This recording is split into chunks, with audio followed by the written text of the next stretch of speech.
It is once again that time where we determine who will claim their destiny to be amongst those in immortality on the grandest stage of them all, as we welcome ourselves into the road to WrestleMania's kickoff with the Royal Rumble. 30 men, 30 women, 2 winners, 2 main event caliber championship matches are on the line. And so we begin simply predicting for the WPLE Predictions League for 2026 with the Royal Rumble tonight in Riyadh.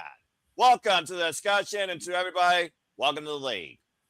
Hello, everybody, and welcome back here once again to another edition of Simply Predicting. You know what this is, for I'm the simple man of the simple brand, the voice of the SRS for great for face professional wrestling. Damn it. And my name is Noah Foster. So thank you all for tuning in, whether live or on demand. Please like, subscribe, comment, and tell a friend. You, of course, will find the Prediction League forum across in the chat amongst all the streams. It will also be in the comment section below once these streams conclude at each respective channel. Please subscribe to each channel.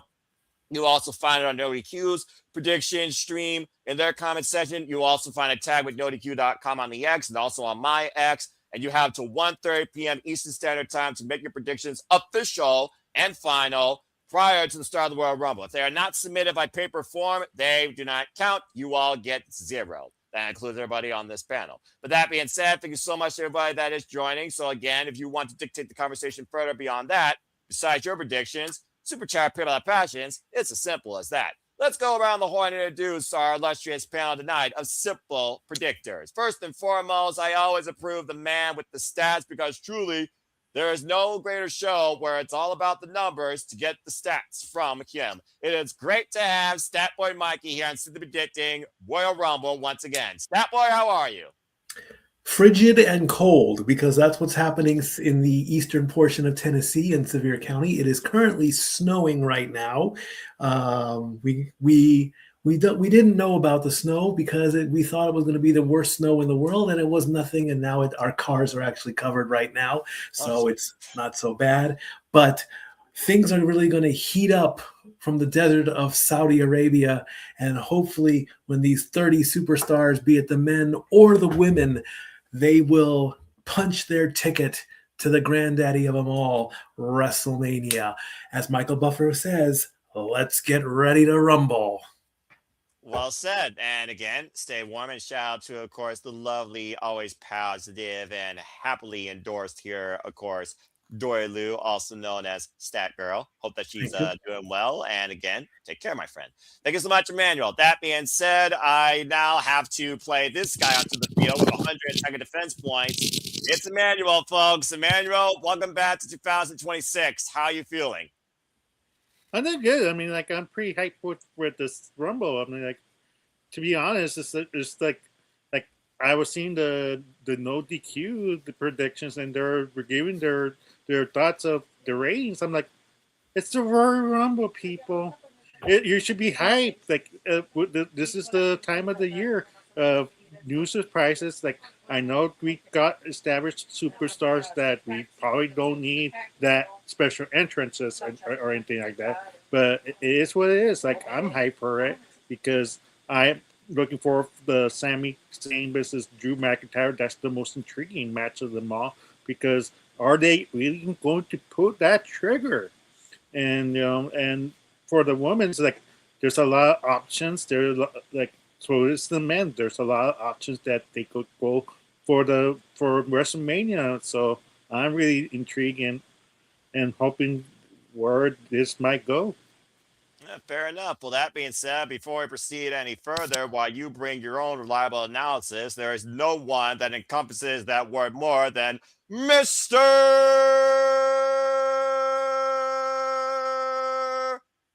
Reliable.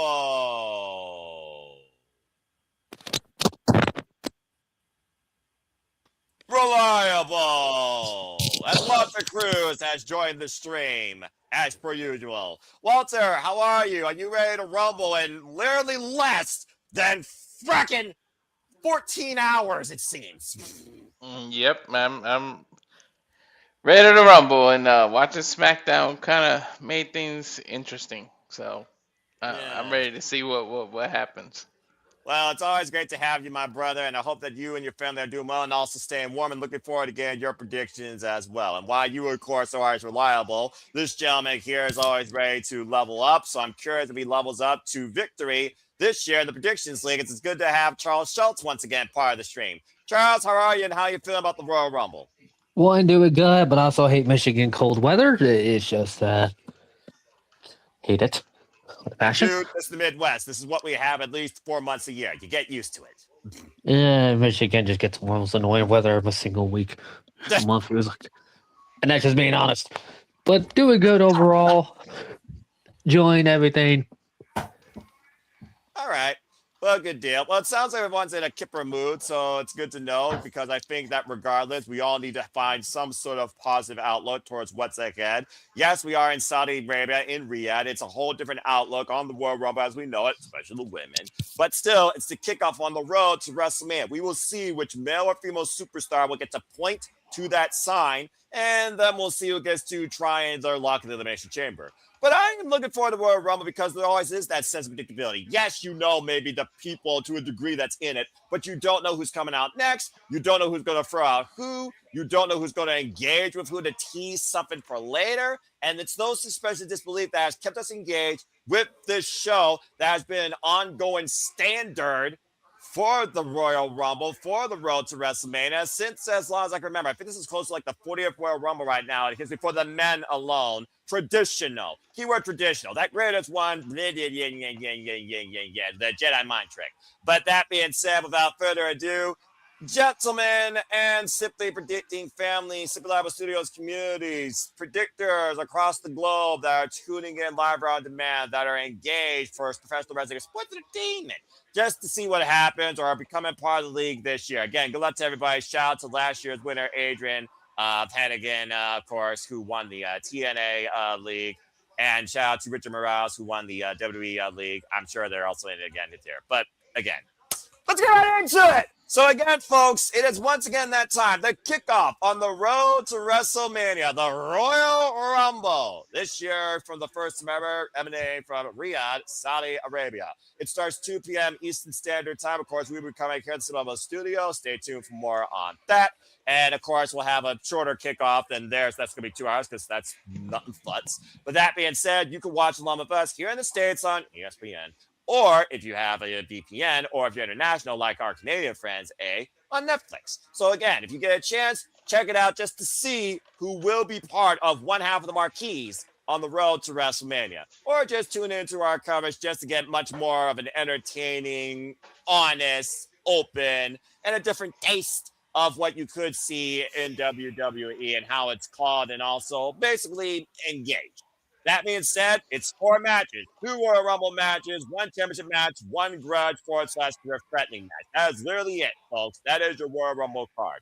So we're going to go ahead and get right into things, and I think it only makes sense with 2 Rumbles that we start with one, and why not with the ladies first? As we look towards the 30 women Royal Rumble match, a selection of all-stars and first-time participants have already been announced for this year's Women's Royal Rumble, included but not limited to previous runner-ups: Liv Morgan, Io Sky, of course, Roxanne Perez, Raquel Rodriguez, the man, Becky Lynch, and Charlotte Flair, former winners, the inaugural Women's Royal Rumble winner, of course. I'm referring to Asuka. Of course, last year's winner was Charlotte Flair, in case you all forgot, and I believe Bayley won the year prior. Becky Lynch. Please don't mention Asuka's Rumble win.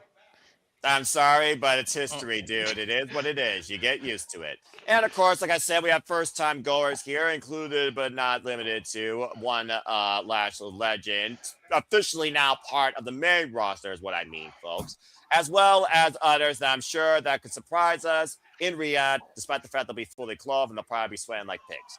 So that being said, folks, here's how fun this gets. As you see the names ticking across your screen based on what I know. Everybody in the league gets 3 picks. Your primary worth 3, your secondary worth 2, and your wild card or a manual card, I'm just going to call it that tonight because we got this goofball here, worth 1 point. You also will decide which person comes in as entrant number 1 and entrant number 30. So that being said, I played the Emmanuel card, so we'll start with him first. Emmanuel, the floor goes to you on the Women's Royal Rumble. Who are your key 3 wins, and who you think will start off, and who you think will be the last one when the countdown hits 0? Go ahead. All right. So my first one I put was Bianca Belair as the winner of the Royal Rumble. Yeah, it kind of sucks because Charlotte Flair was the first 2-time Royal Rumble winner for the females, and we're at that point, like, are we actually considering another 2-time winner this soon in the legacy of the Women's Royal Rumble? I think so, because I'm like it would make sense, like, because you really need to have a reason why to promote Jade as a credible SmackDown champion.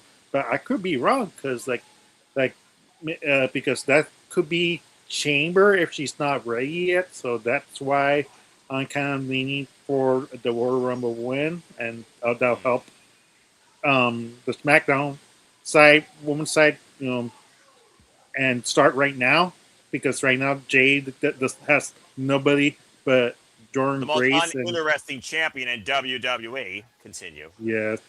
So yeah, it's sadly it's that. My second runner-up is Liv Morgan. Yeah, Always surprising. Yeah. It doesn't surprise me near. It's just one of those things, like, she's been the last person getting eliminated for I don't know how many times, like 4 times, 3 At times. least. Thank you. At least. And so she's due for one. Like, she's due for a Rumble win. That's for sure. Well, Io and Liv started off the Royal Rumble last year, to your point. Yeah. And my last pick, I think I put Roxanne Perez. If I'm not mistaken, I was trying to pull up my prediction, what I put, so I could remember. People double check your predictions, because I lost a point on my TNA prediction because I put Elijah and I should have put Ali, and somehow I didn't see Ali, so double check. Anyways, and the number 1 entrant of the Rumble, that's the hardest one, to be honest. I think it's going to be probably either Chelsea Green or Becky Lynch, like one of those two, but most likely I'm leaning more towards Becky Lynch, saying more of her gimmick, saying this is injustice, how she's been treated unfairly. That's her gimmick, and about management and everything like that. So she's going to get probably number 1. Or Chelsea Green. Chelsea Green deserves a long Rumble appearance, and it's strong showing if the rumors are correct that she's supposed to be the ready for World Women's Champion material. So this is an opportunity to prove that. I would love that. All right. Well, thank you for that, Manuel. So, again, a lot of food for thought as we go to Stat Boy here. Before that, I want to give a shout out and acknowledge so far who's in, might as well call our own Rumble, the Simply Predicting in collaboration with NoDQ, our Predictions League, as almost 40 of you have put in your predictions so far, including but not limited to Arlene Dominguez, our own Renegade Wrestling, JJ Williams, Justin Marchetti, Michael Peters, the original Big Baller, Big G, TJS, the Oof Man, Alistair Kiefer, Darren, Dave Scheffler, Christopher Roth, Charlene, and of course the fearless one, and last year's Scheme NoDQ Predictions League's winner, Caitlin Bella. So again, good luck to everybody. So there you go. So he's got Bianca, he's got Becky, he's got Roxanne, he's got a good plethora. He's obviously figured about people coming back from injury, Stat Boy, as we've seen in the past, and coming back to get the win. Case in point, Charlotte Flair did that literally last year. And again, the jury is out whether or not she should have won that year, but it is what it is. She still won. Before I give it a Stat Boy, I'm going to go ahead and see what the majority picked, at least for their primary for the women. And overall, it does seem like many people are ready to watch her, Stat Boy, have Liv Morgan as their primary. But let's go ahead and get your thoughts. Your 3 picks, your number 1, and your number 30. The floor is yours, good sir. For the women, Now I know I did submit my. Oh, there it is, right there. Okay, let me bring that up really, really quickly so I can. Always email, by the way, to you folks. You guys have no excuse that you accidentally delete it. So again, that's on you. And shout out to DJ Mutkin also in the chat, who's bringing the idea that maybe somebody from TNA crosses the line to the Royal Rumble with a little bit of known history with a former tag partner. And honestly, I wouldn't mind seeing that. As long as it's actually Atlanta Black and not Cora Jade, because Cora Jade flopped. And I'm pretty sure Cora Jade has bad taste in WWE's previous handling of her. Anyway, continue, Stat Boy. My number one was Liv Morgan, because I feel that if she is the one that always competes in certain kinds of matches, i.e. Royal Rumble, Elimination Chamber, ladder matches, things like that, she's definitely deserved the attempt to get the win, which... Has she won a Rumble before? Liv Morgan? Yes. Okay. Point made. If she has been in the Rumble so many times, we do not want her to be the Roman Reigns of the Women's Rumble. We want her to win the Rumble. So therefore, that is why I put her as my number one. She's put in the work. I would say she clearly deserves to get it. My second pick was the man, Becky Lynch. She's as hot as her red hair and her Irish fiery attitude. I mean, if you rate the levels of heat that a heel gets, and we know Becky has won a Rumble before, I believe, as I'm pretty certain she has. That is correct. She needs to. She can join the elite group that has had two or more. The title story with Maxine Dupree, excellent way to get heat. If you really want to make the crowd angry, have her win the Rumble. Have her go after the title? Sure, why not? I mean, we know that Becky does her best work when she has a belt around her waist. So that is why I picked Becky. And honestly, my third pick, I went really obscure, and I'm kind of picking a bit of a surprise for the Rumble. It's Tiffy time. I'm having a feeling that Tiffy might come back and reestablish herself if she's been gone. If she doesn't come back, well, then I've wasted a pick, but that's okay. I've heard rumors that she might be having a baby. I don't know if that's true, but if not, hey. I also would love to give a shout out to the costume designers for the Women's Royal Rumble, because as you know, the women have very strict rules as to what they can wear and what they can't wear. So all the costume designers with the WWE that are over in Riyadh right now have put in overtime to properly respect the Saudi people and their beliefs and their religions. So we're going to see a lot of colors, and we're going to see a lot of, I guess, what the IWC is calling cat suits. That's not to be a derogatory term, but essentially that's what they can be considered. However, I do believe one time Ronda Rousey wore her judo gi to the ring, and that was deemed acceptable. So there you go with that.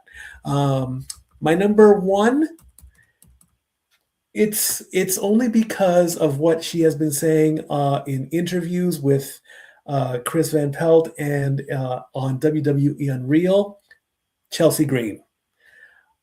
Chelsea Green has no problem doing what is necessary to get the pop, to get the heat, to get the fans to love her, to get the fans to hate her.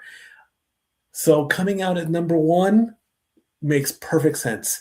She can come out as number one and possibly get eliminated soon and then go crying back to Nick Aldis or Adam Pearce, because that is what her character does. It's a beautiful storyline. It fits her perfectly. So I'm going with that. And as my number 30, save the best for last, and that's going to be Mommy. I think we're going to really, really wait just to hear This Is My Brutality, and Rhea comes out, and then Hopefully, there'll still be a lot of ladies in the ring so that Mommy can just come out and dominate. I really wanted to put her in my top 3 picks for a win, but Mommy doesn't need to win all the time to be a top female competitor. Just her being Mommy is good enough for me. So there you go. All right. Well, well done there. Okay, I'll go ahead and take things from here, and let's go ahead and take a look at what everyone says as far as their secondary goals, which is much more obscure. Still a lot of Liv Morgans, but actually many people for a secondary have the EST of WWE, Bianca Belair, close to about 25%. It's one of those things, though, where I think about this women's rumble, and I think about, like, have you really built anybody to be a standout, to that should win, that needs to win, in our opinion, similar to how Becky Lynch became the man and won it prior to, of course, a WrestleMania 35, just so you're aware. For me, though, I think you got to start off big. You got to get the crowd hot, especially the women are going to kick things off. So I think you need somebody that's going to bring the energy, bring the noise, or if nothing else, the audience will sing to it, because Saudi Arabia, the fans, they do care about this. That being said, I also look at, okay, the champions now, Jade Cargill, absolutely the most uninteresting thing in WWE. Freaking Stephanie Valkyrie, is she only going on a Latino spree? Is she only going up against Judgment Day? Or are we going to run back a class time? Because I also got to look at the current landscape of champions. So, in simple, my Royal Rumble picks, my top one, I did go with Liv Morgan. I do think Liv Morgan is due for that big chance. She's been a pioneer of Monday Night Raw and for Judgment Day, and guiding Roxanne Perez, who has not been on the main roster even for one full year yet, since they no longer are currently the tag champions. And I also want to think that the Royal Rumble should be not champions already. I think it's a chance for her to try and break on her own again as a singles, and I think her and Stephanie could have a very interesting match. So I'm actually going with Liv Morgan, who, by the way, folks, has yet to have a main event WrestleMania moment as well. And that's some crazy nonsense. So I actually went with Liv. My secondary, though, if the only reason that Jade Cargill is holding that championship, besides being on the cover of Fitness Monthly, is to wear on the EST, then I gotta go with Bianca. I don't know how long it takes for her finger to heal, whatever her injury is, but if they literally only are going to rely on 4 women for that championship in the SmackDown Women's division, let's be honest, and one of them was a tag team champion, one of them's lead champion, the other one's a juggernaut that's John Jack Dilly since joining WWE, then all you got left is the EST. And I think she's been removed from the World Championship picture long enough. And I think maybe this is the time we have 2 bitches going at each other, even though it hasn't been a legit bitch in WWE since Ronda Rousey. But still, Bianca Belair, Jade Cargill, first of her one-on-one matchup. You pick up where they left off with the fall with Naomi. I think Bianca Belair is a fair shout-out. As far as the third, Mikey, I'm quite surprised. You and I are on the same wavelength. You know that giant, big, round thing on the right end of the set's going to be an hourglass? When the sands of time run out, I think Tiffy time will happen, and I think Tiffany Stratton does make a return from injury and maybe win it all. She's actually my third. It wouldn't surprise me if she was number 30 because the world runs on Tiffy time, and that title hasn't run on any damn thing since he lost it due to injury. So I have Liv Morgan, Bianca Belair, and Tiffany Stratton. As far as number 1, though, again, bring the noise, bring the bolstering. Think about those who are in a story right now that when the counterpart comes out, it goes big. Number 1 for me, I put the man, Becky Lynch. I think Becky wants to make sure she's above everybody else, starting with she's the first one out the gate at the Royal Rumble, and she controls the ring for a duration. Similar to Brock Lesnar, if you remember that Royal Rumble, of course, we eliminated like half the field. I don't think Becky will do that, though, but I do think Becky will meet her undoing later, but will set the pace. As far as number 30, I think it has to be a massive return. I think it needs to be somebody coming back from the injury. And I think Tiffany Stratton checks that box off. Because Tiffany Stratton last year, if you remember, started off cashing in Women's Money in the Bank at Nia Jax. That was her time. I think her time comes here at the Royal Rumble to start for 2026. So my number 30 is Tiffany Stratton. And that's all I got to say about that. All right, let's go ahead now. Emmanuel, I do see your hand real quick before we go to Mr. Reliable. What do you got to say real quick? I forgot to mention my number 30. AJ Lee. That's my number 30. What? That's okay. AJ Lee. Well, I mean, hey, Becky starts off and AJ Lee comes out last. about to say there's a reason for that. It's because since she's kind of like a part timer right now, and she doesn't wrestle as much, just give her the last spot. That way, she doesn't injures herself or gets tired as quickly. So, Overexert. yeah, or Overexert. Yeah. Okay. yeah. Fair enough. All right. Well, I appreciate that take. All right, Walter, my brother, it's on you. As far as the wild card or third pick, I mean, names are skewed over the board, but primarily they got right now Tiffany Stratton and Jordan Grace at a tie, 6 for 6 right now as far as my predictions pool goes. Again, I don't know the names. I just see literally stats and percentages. That's the way I look at things on simply predicting, not prior. So that being said, Walter, it's on you, bro. Your 3 picks and your number 1, your number 30 for the women's Royal Rumble. Good luck. Yeah, I'll start a little different. I'll put my number 30 Go for it. entrant was AJ Lee. I was on the same thought of Emmanuel. I just feel like you don't want her to overexert herself. She'll be in the ring. I feel like Becky Lynch will be in the ring, and she's gonna eliminate Becky Lynch. Mm-hmm. I do want to put it out there. I do think there's gonna be a surprise. And you know what? No, I'll save it for later because actually the surprise I'll talk about is the men's. That Fair because enough. I feel like I know some. I think number one is going to be Lash Legend, and here's why. I think the company is very high on her. She's going to have a very, very strong showing, and she's going to last like at least an hour in there. So she's going to be the number one entrant. I don't think she's going to win or anything, but she's going to look super strong, especially when Nia gets in there. They're going to eliminate a lot of people together. So Oh, I just Jesus. feel like, yeah, I feel like Lash Legend, the company's behind her, and they're just going to have her have a big showing. I mean, it started last year when she body slammed Otis. Like I just feel like the company's always been behind her, and they're just gonna show that off. So I really feel like she'd be number one, and she's gonna last like at the least an hour. But not beat Roxanne Perez's time of 63 minutes, who currently is, I believe, the Iron Woman of the Women's Royal Rumble. She is. So for my number one pick, I went with Liv Morgan simply because she's been the runner-up of the last 3 Royal Rumbles. So I feel like it's time for her to get a due. Plus, her Judgment Day teammates might help, and then when they finally turn on each other, Liv will take advantage of that. My number 2 pick, I went with Jordan Grace. Ooh. I feel like they didn't give her the best NXT run, and I feel like they might make it up on the main roster. And I feel like she had several title shots on NXT, and they never quite pulled the trigger simply because they knew she was main roster bound. So I just feel like that's why they did it that way. So her and Jade have been having this rivalry, so that's the way you can get to it and make it a WrestleMania match by having her win. And then the third one, based on what's going on SmackDown, I mean on Raw and everything that I went with a shot. I went with Raquel Rodriguez. I feel like the Wow. company's all behind her. Raquel is a very strong woman. She's huge. She's calling herself big sexy now, like Kevin Nash. I feel like that Kevin Nash tweet that he sent, she really took it to heart and really wanted to show how big of a person she is.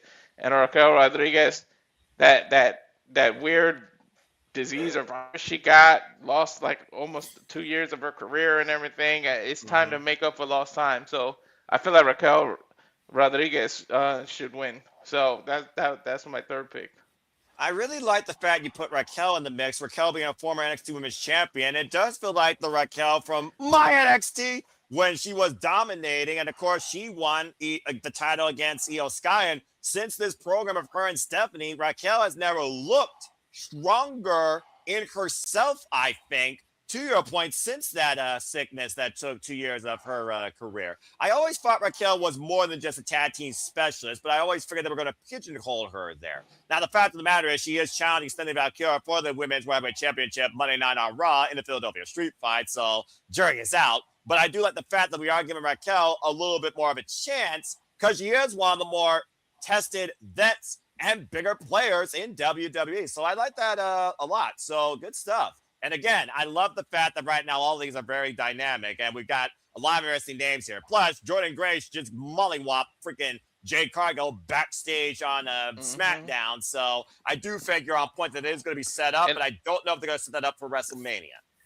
All right. Raquel, I don't think anyone's been able to get under Stephanie's skin the way Raquel did. This is Not accurate. even JC Jen got into Stephanie's head the way Raquel did. Yeah, we don't talk about that name for reasons, but I do understand your point. Still the biggest WTF last year. That NXT, not my NXT. Anyway, all right. Well, that being said, Charles, before I give things to you, let's go ahead and take a look at everyone's majority thinking number 1 and number 30 is going to be. Number 1 skewed across the board. We got the man Becky Lynch, Chelsea Green, Io Sky, Bayley, who of course was the previous Iron Woman and won the Royal Rumble 2 years ago, and also someone put down even the inaugural Women's Royal Rumble champion, Asuka, all as the openers. As far as the closers go, people are definitely lobbying more for a return of the EST majorly with Bianca Belair, while others are thinking about Charlotte Flair or even Nia Jax. So just some food for thought. That being said, Charles, it's on you. Your 3 picks and your number 1 and your number 30. Go ahead. Oh boy. We're really doing this, huh? 3? Okay. 3 picks, right? All right. Yeah. First, number 1, Liv Morgan. I just see it. And probably she's going to throw out Raquel at the end, and that's going to cause more dissension. And I'm not going to be surprised if the Raw was time match WrestleMania, it's actually not a one-on-one match. It gets made to a triple threat. Oh, for the love of God, we get away from that freaking stipulation. Fortunately, that's going to apply to the men's Rumble, unfortunately, and the no time match. So sorry, no. Damn it. So there you go. And number two, Bianca Belair. And also, I think it's more than a knuckle. It's now a knuckle injury, too. Knuckle problems with the finger as well. So it's actually got worse. Ew. Ouch. Damn. Which, it's again, we haven't heard anything from damn near a long time. So I don't know if Bianca's even going to show up. Fair enough. If not here, maybe at a chamber. I don't know. But as far as number... So now I got the 3rd pick here. Okay.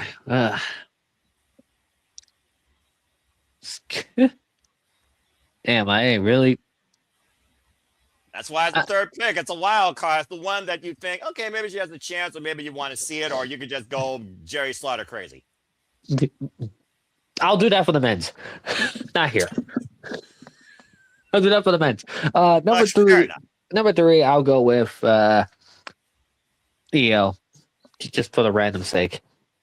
She hasn't won it yet, so okay, that's fair. And again, the jury is out. Can Mommy beat Io in one-on-one action? Will it ever happen?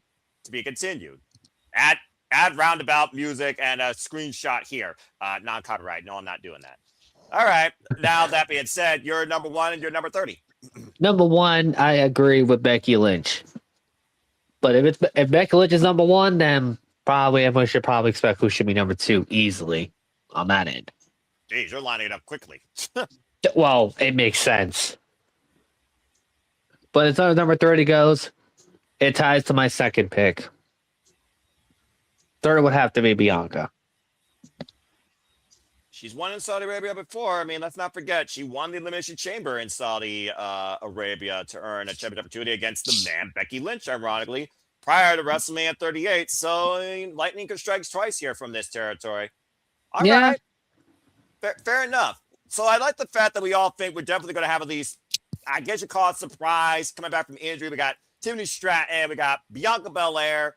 Does anyone think we're going to see like some sort of like legend show up here? It's in Saudi Arabia. So again, I think also that type of fight is also limited. Do we got like any legend names or any other like unique surprises? Any NXT names you think currently on the NXT roster you think could show up? I did see your hand, Charles. You want to throw out a name here real quick before we move on? Well, yeah. Well, we're going to probably expect a lot of probably surprises at both of them. They'll probably have Saudi involvement anyway in both Rumbles. So, well, as far as I know, WWE doesn't have any women with Syrian descent, but yeah. Well, I'm a little surprised to just bring Alita back out of nowhere. Maybe Dumas. And also NXT. Well, who knows now? Well, It'll be interesting to talk about NXT after this week. And stay tuned for more on that, folks, because I'm sure that's going to be a topic on Shenanigans, the week of moderated wrestling conversation of Mass with Mario Wrestling JJ Williams. Stay tuned for more on that tomorrow, Saturday Shenanigans. Lord help us all. All right. Well, thank you for that. We'll probably talk more about surprise stuff at the end when we just shoot the breeze, because, again, NXT, AAA, Raw, SmackDown, catering. You tell me. We'll talk more about that later. Oh, duh. Natty. I could definitely see Natty and Maxine picking things up here in the Women's Rumble, considering right now that might be the only other legitimate storyline going on in the women's division WWE. Ain't that some crazy shit? But anyway, different conversation. All right. That being said, let's move away from speaking of Natty, didn't I call that? Didn't I call that? You That was going to happen? You did. Now, whether or not Natty seriously pushed in WWE, the jury is out. Just gonna leave it at that. All right. Well, that being said, that moves us away from a Royal Rumble. Let's go ahead now into what's going to be filler action, and I use that term lightly because yeah.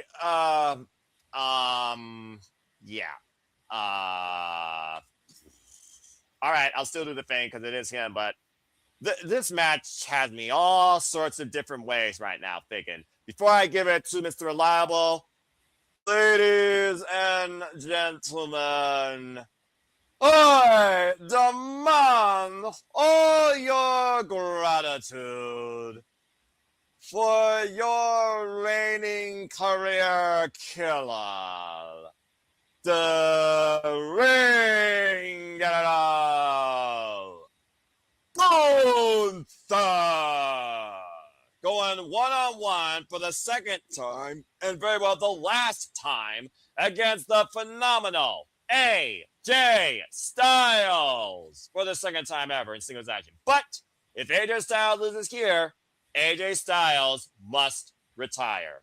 I'm not going to say another word because I saw his mentions in the private chat. It's on you, Mr. Reliable.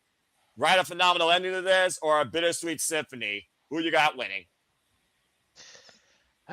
This match has got me so back and forth. But it wasn't until Raw where I made my final decision because of the special wording that AJ Styles said on Monday Night Raw when he was on this promo and he was talking about Gunther. And he said he could have the potential to end my WWE career. He did not specify his entire career. His contract, if you believe rumors, expires in February. His debut was 10 years ago, 2016, Royal Rumble. It's poetic justice that it should end on the Royal Rumble. So I feel like Gunther will win. But AJ's career extends a little because he's going to do that last second TNA run. He's not going to completely retire. That's why they keep specifying WWE. Michael Cole said WWE career. He said WWE career. And I believe Cody. Everybody keeps mentioning WWE. They don't just say his wrestling career is over. So I feel like those are little hints. I think AJ's got like maybe a couple of months little run in TNA. He wants to end it where he began it. Maybe he signs like a per appearance thing or a 3 months thing, maybe. I don't think he's one of the wrestlers that don't have an ego. So I don't think he wants to make a big deal out of his retirement. So he's just gonna make a little run and then ride off to the sunset because all he cares about is being there for his son who plays football, and he just wants to be there for all his football games and things like that. So he's a family man at heart. So he's just gonna go away into the sunset without making a big tour like Cena did.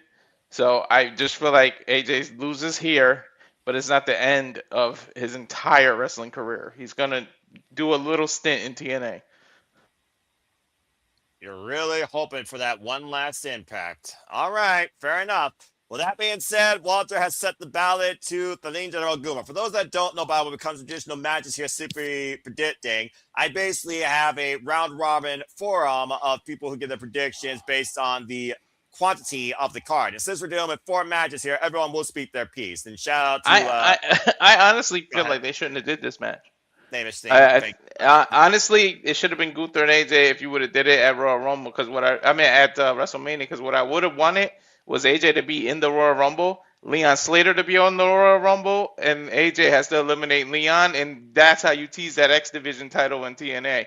And I feel like they should have did that rather than do this. I feel like this was rushed, but who am I? Not a booker. Well, here's a spoiler for you folks. So let me just go ahead and warn you all right now. At the end of this countdown, there will be spoilers for TNA Wrestling this week, so stay tuned.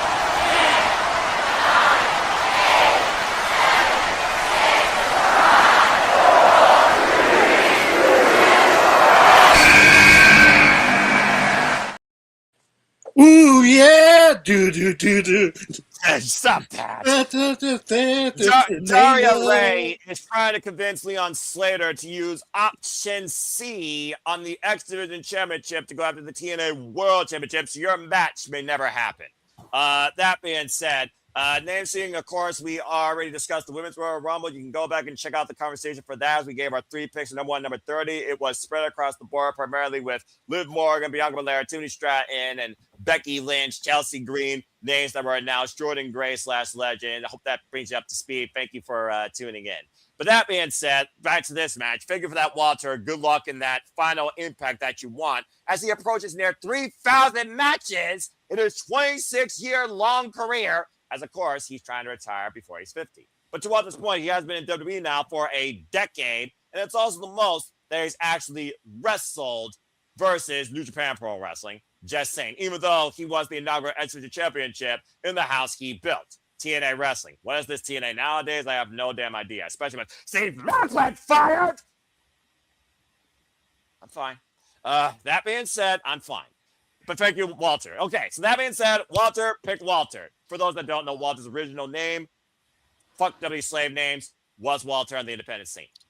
Okay, let's go around the horn and continue this conversation. I'm just going to go counterclockwise this time. Stat Boy, you're up next. Your thoughts on this match? I'm going to go with my football brother over here. I'm going to, we all know that in career-ending matches, when a wrestler is getting ready to hang it up, they do the right thing and they go out with a loss. So AJ has had a great career in WWE. He teased Bullet Club, with Anderson and Gallows, Boneyard match with The Undertaker, a couple good runs as champion. He's done everything he possibly can do. I would have liked to have seen him win a Rumble at least once. That would have just been it. He's definitely a Hall of Famer career, unlike Bill Belichick. Yeah, I said it. I had to throw that in there because believe me, next week we're going to talk about that too. But yes, and again, you've touched on the points. This is their second match ever. Gunther did defeat AJ on Raw, and then now it's the stipulation of career ending. And with the TNA thing, that makes sense as well, since TNA and WWE have, or TNA and TKO, or however you want to call it, do have a partnership. So he still can show up on whenever there's crossovers and things like that. Do I want to see him win? Yes. Will he win? No. Will he put up a good match? Absolutely.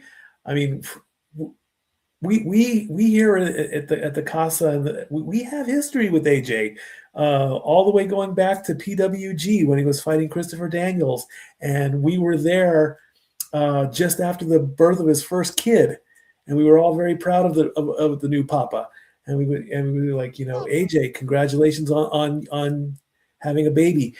And he quickly brought out his wallet, and he's like, look at these pictures. Look at these pictures. There's my son. That's my son. And we were all so happy for him. Great career. And now that you had said, his WWE career, but not his wrestling career, the light goes on. Gunther wins. Do I want to see him tap out? Not really. A pinfall is just as good, but and Gunther is now evolving. He's the new career killer. Can't say legend killer because that's taken, but he's the new career killer. So Gunther wins. Not to mention, he might be killing the legend killer sooner than we think, because Brent Jordan's literally the last of that original class, and we're being perfectly honest. But thank you for that. That being said, 2 Gunthers. The poll here of the 40 are not unanimous, but in a favor of 3-1. It is in favor of the Ring General Gunther winning. It's just one of those things where if you brought Gunther back to his old school traits, black and gray, to Korvac's New World Symphony NXT variation, but still close enough. Again, fuck Death Rebel. Death Rebel sucks. So at least he's finally off that shit. And he's the career killer. Killed Goldberg. Killed John Cena. Now kills AJ Styles. People think that he's going to kill Brock Lesnar. People think he's going to kill Randy Orton. People think he might kill literally anybody that's thinking about retirement.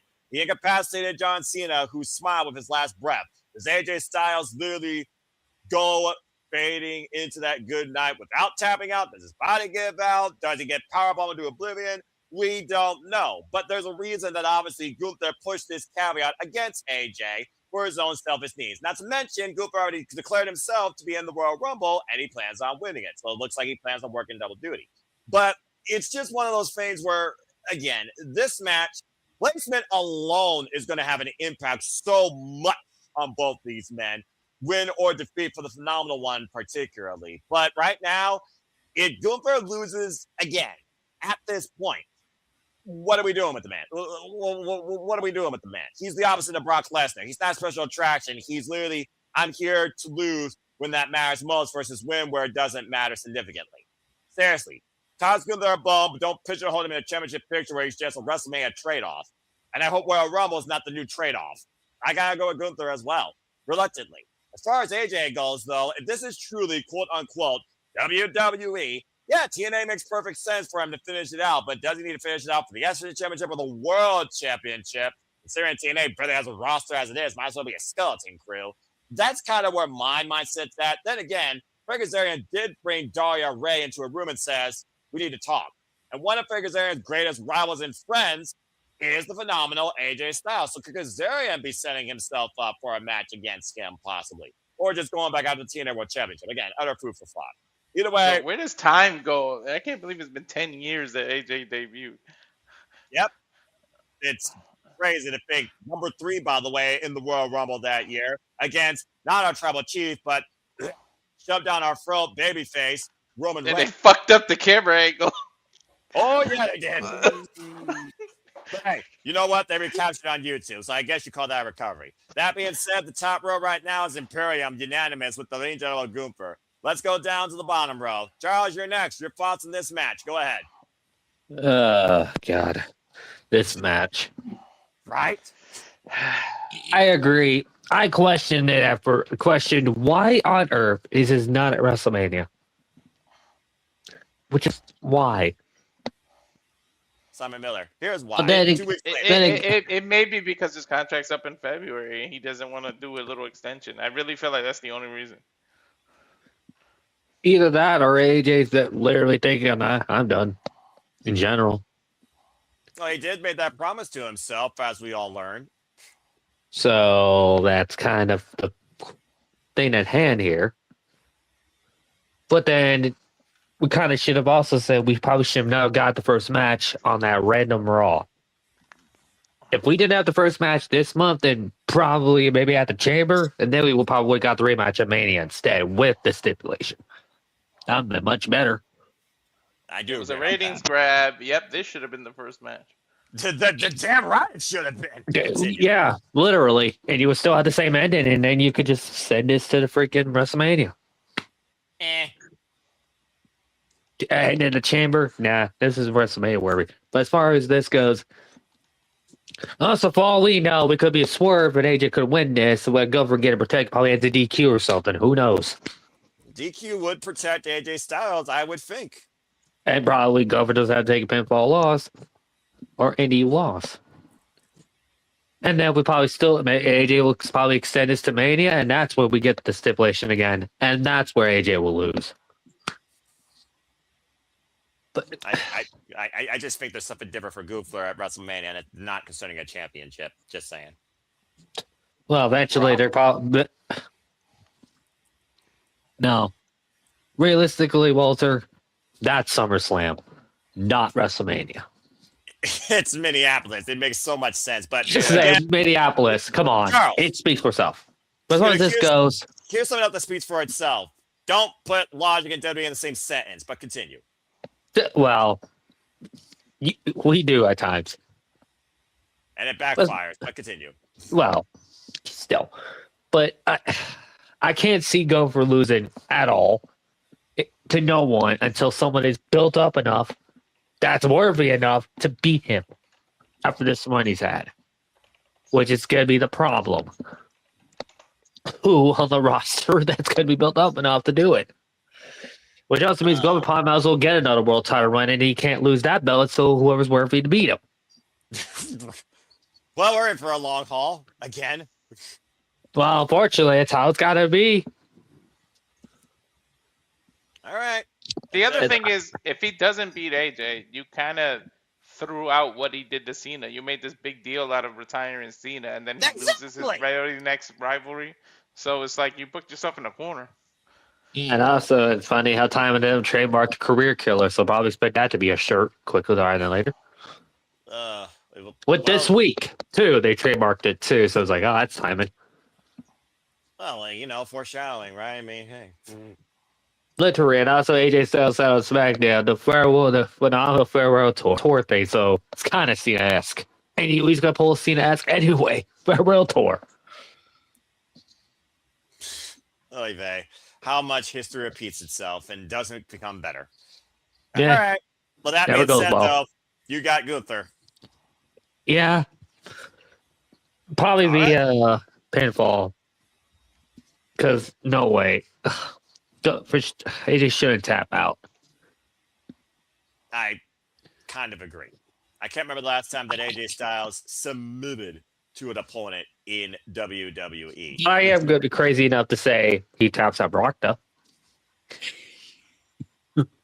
Okay. That's a whole different conversation. But, hey, okay. and if that happens, if we ever do a super predicted for SummerSlam, that's the match. I'm making that my official prediction. Brock taps out Gunther. Not Gunther, taps out Brock. There we go. I got you. I'm going to timestamp that as far as here goes. Also, yeah, botch, but okay. Thank you for that. Look, right, if that happens, and y'all cover that, and that happens, I'm going to sit and watch and go, you bet against me now? You bet against me now? Charles was right. You doubted me before? All right, I'll just say Charles was right. A broken clock is right twice a day, Charles. Okay, Walter. He's not wrong, though. That's actually accurate. LED or analog, that is accurate.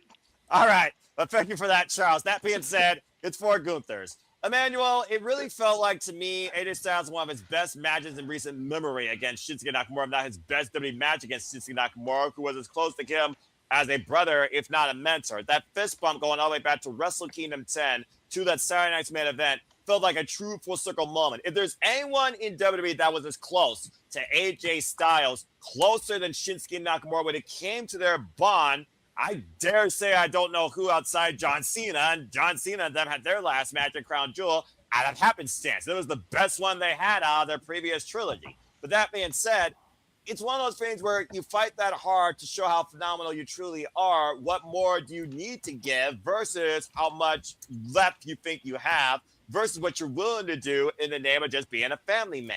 Priorities over passions. This has been the man's life and passion now for over half his damn existence. Now he just wants to be a family man, and I think he's absolutely earned that. And I do think he's looking more towards that. So trademarks, farewell, TNA, Impact, surprise mother-effer, be damned. It just feels like to me, as far as WWE goes, AJ Styles has nothing more he needs to give based on everything I've heard tonight and everything I've been thinking about. So let's go ahead. God forbid you play your damn trap card and see if you act like an idiot, or do you actually agree with us? Floor is yours. What do you think, Gunther or AJ? Are you the odd one out? I would not play the Emmanuel card, unfortunately. This is unanimous. Gunther's going to win this match.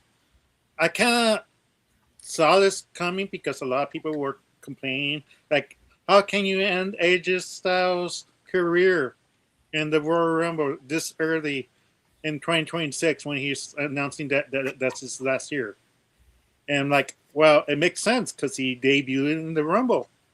Plus, there's other people on the IWC wanting him to go to AEW. But let's face facts, even if he did go to AEW, Tony is not going to give him a 1-year contract. He's not. Look, people just want to go to As AEW much for as- one reason and one reason only, and that's to just face freaking Kenny Omega. Yeah.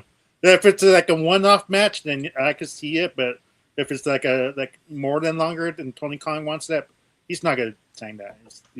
He's done. Like you could tell by his voice, he wants to spend that time with his family. He's a family man. You have to appreciate that, respect that.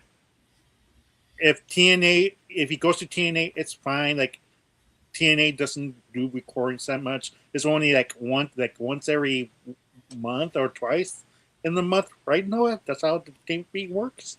Yes. Okay.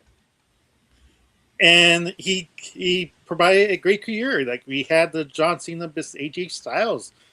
Like I like those matches between those two.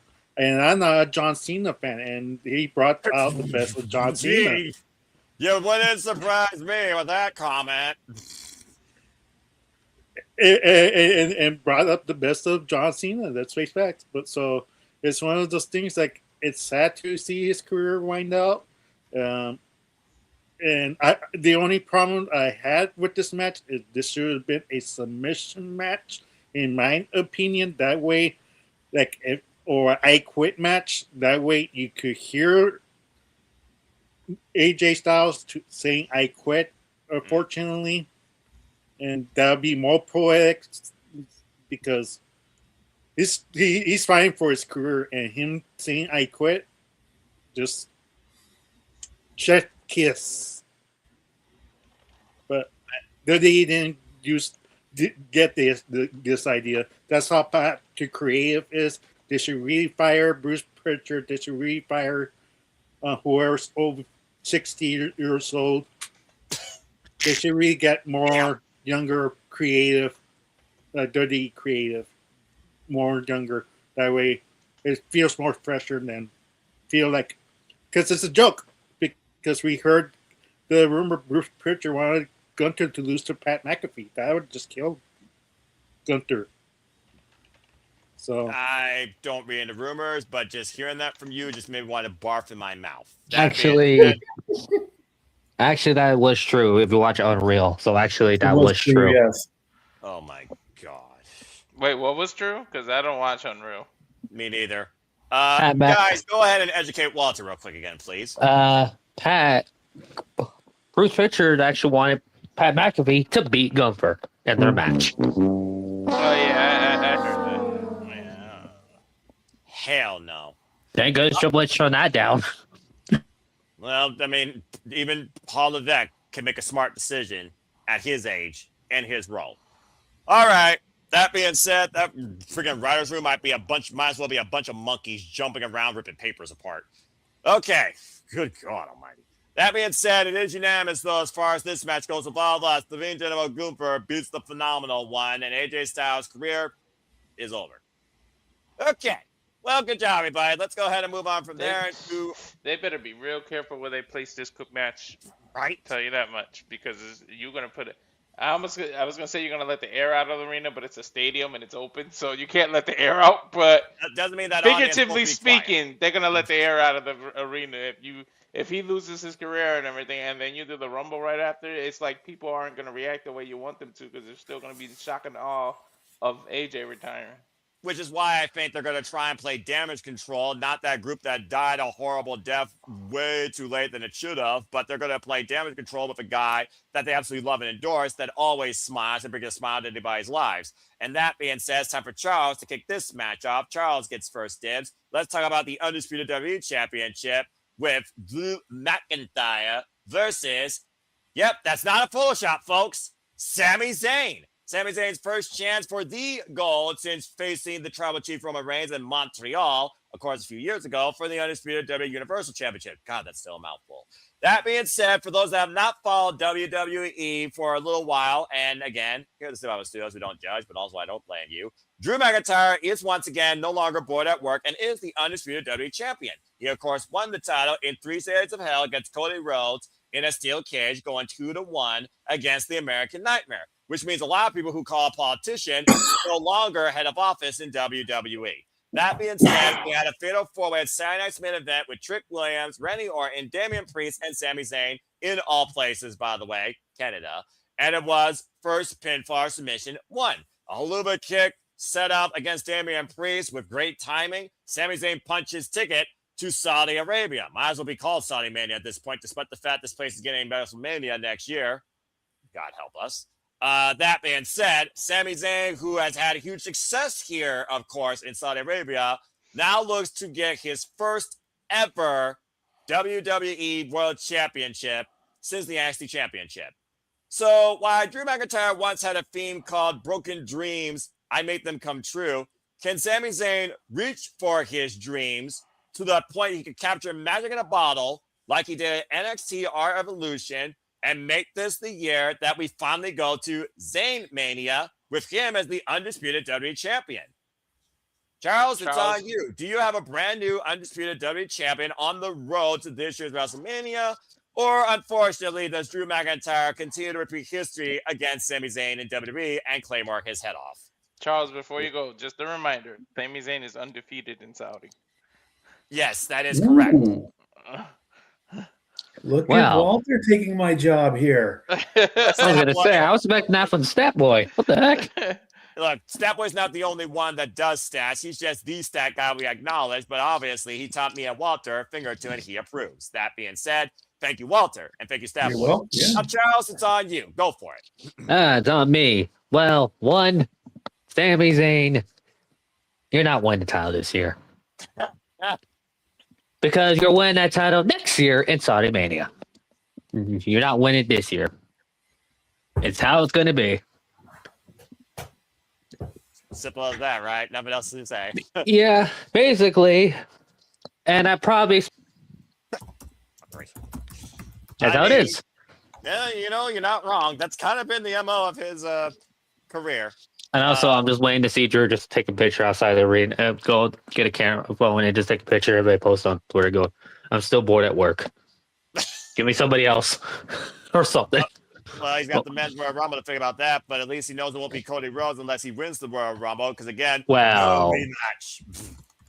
Well, apparently, he must have also included the chamber, but you know.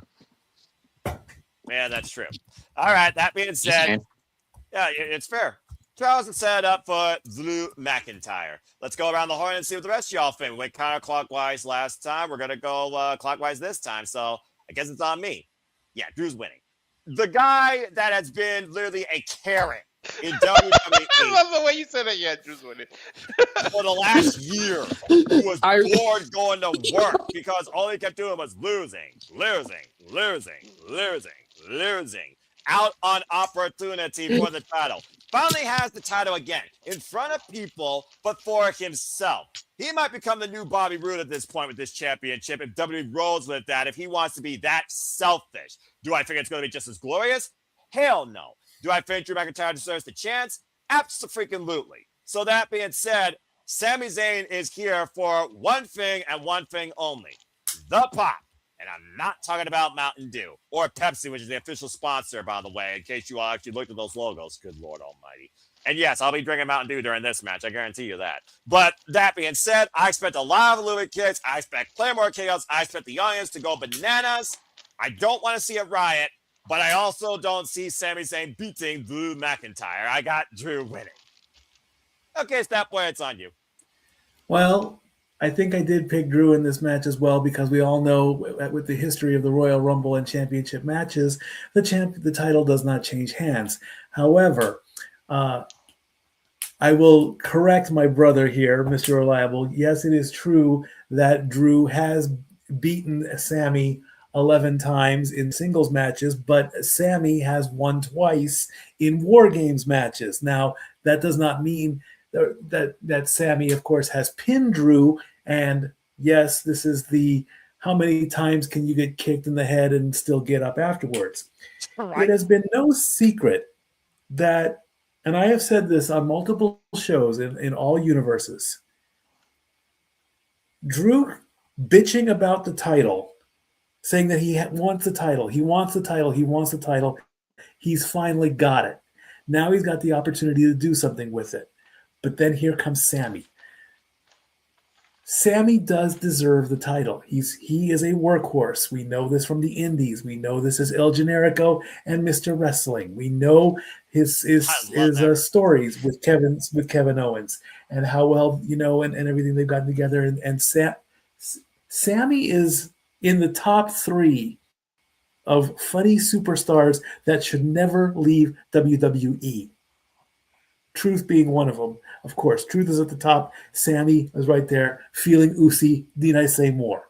Now, damn it.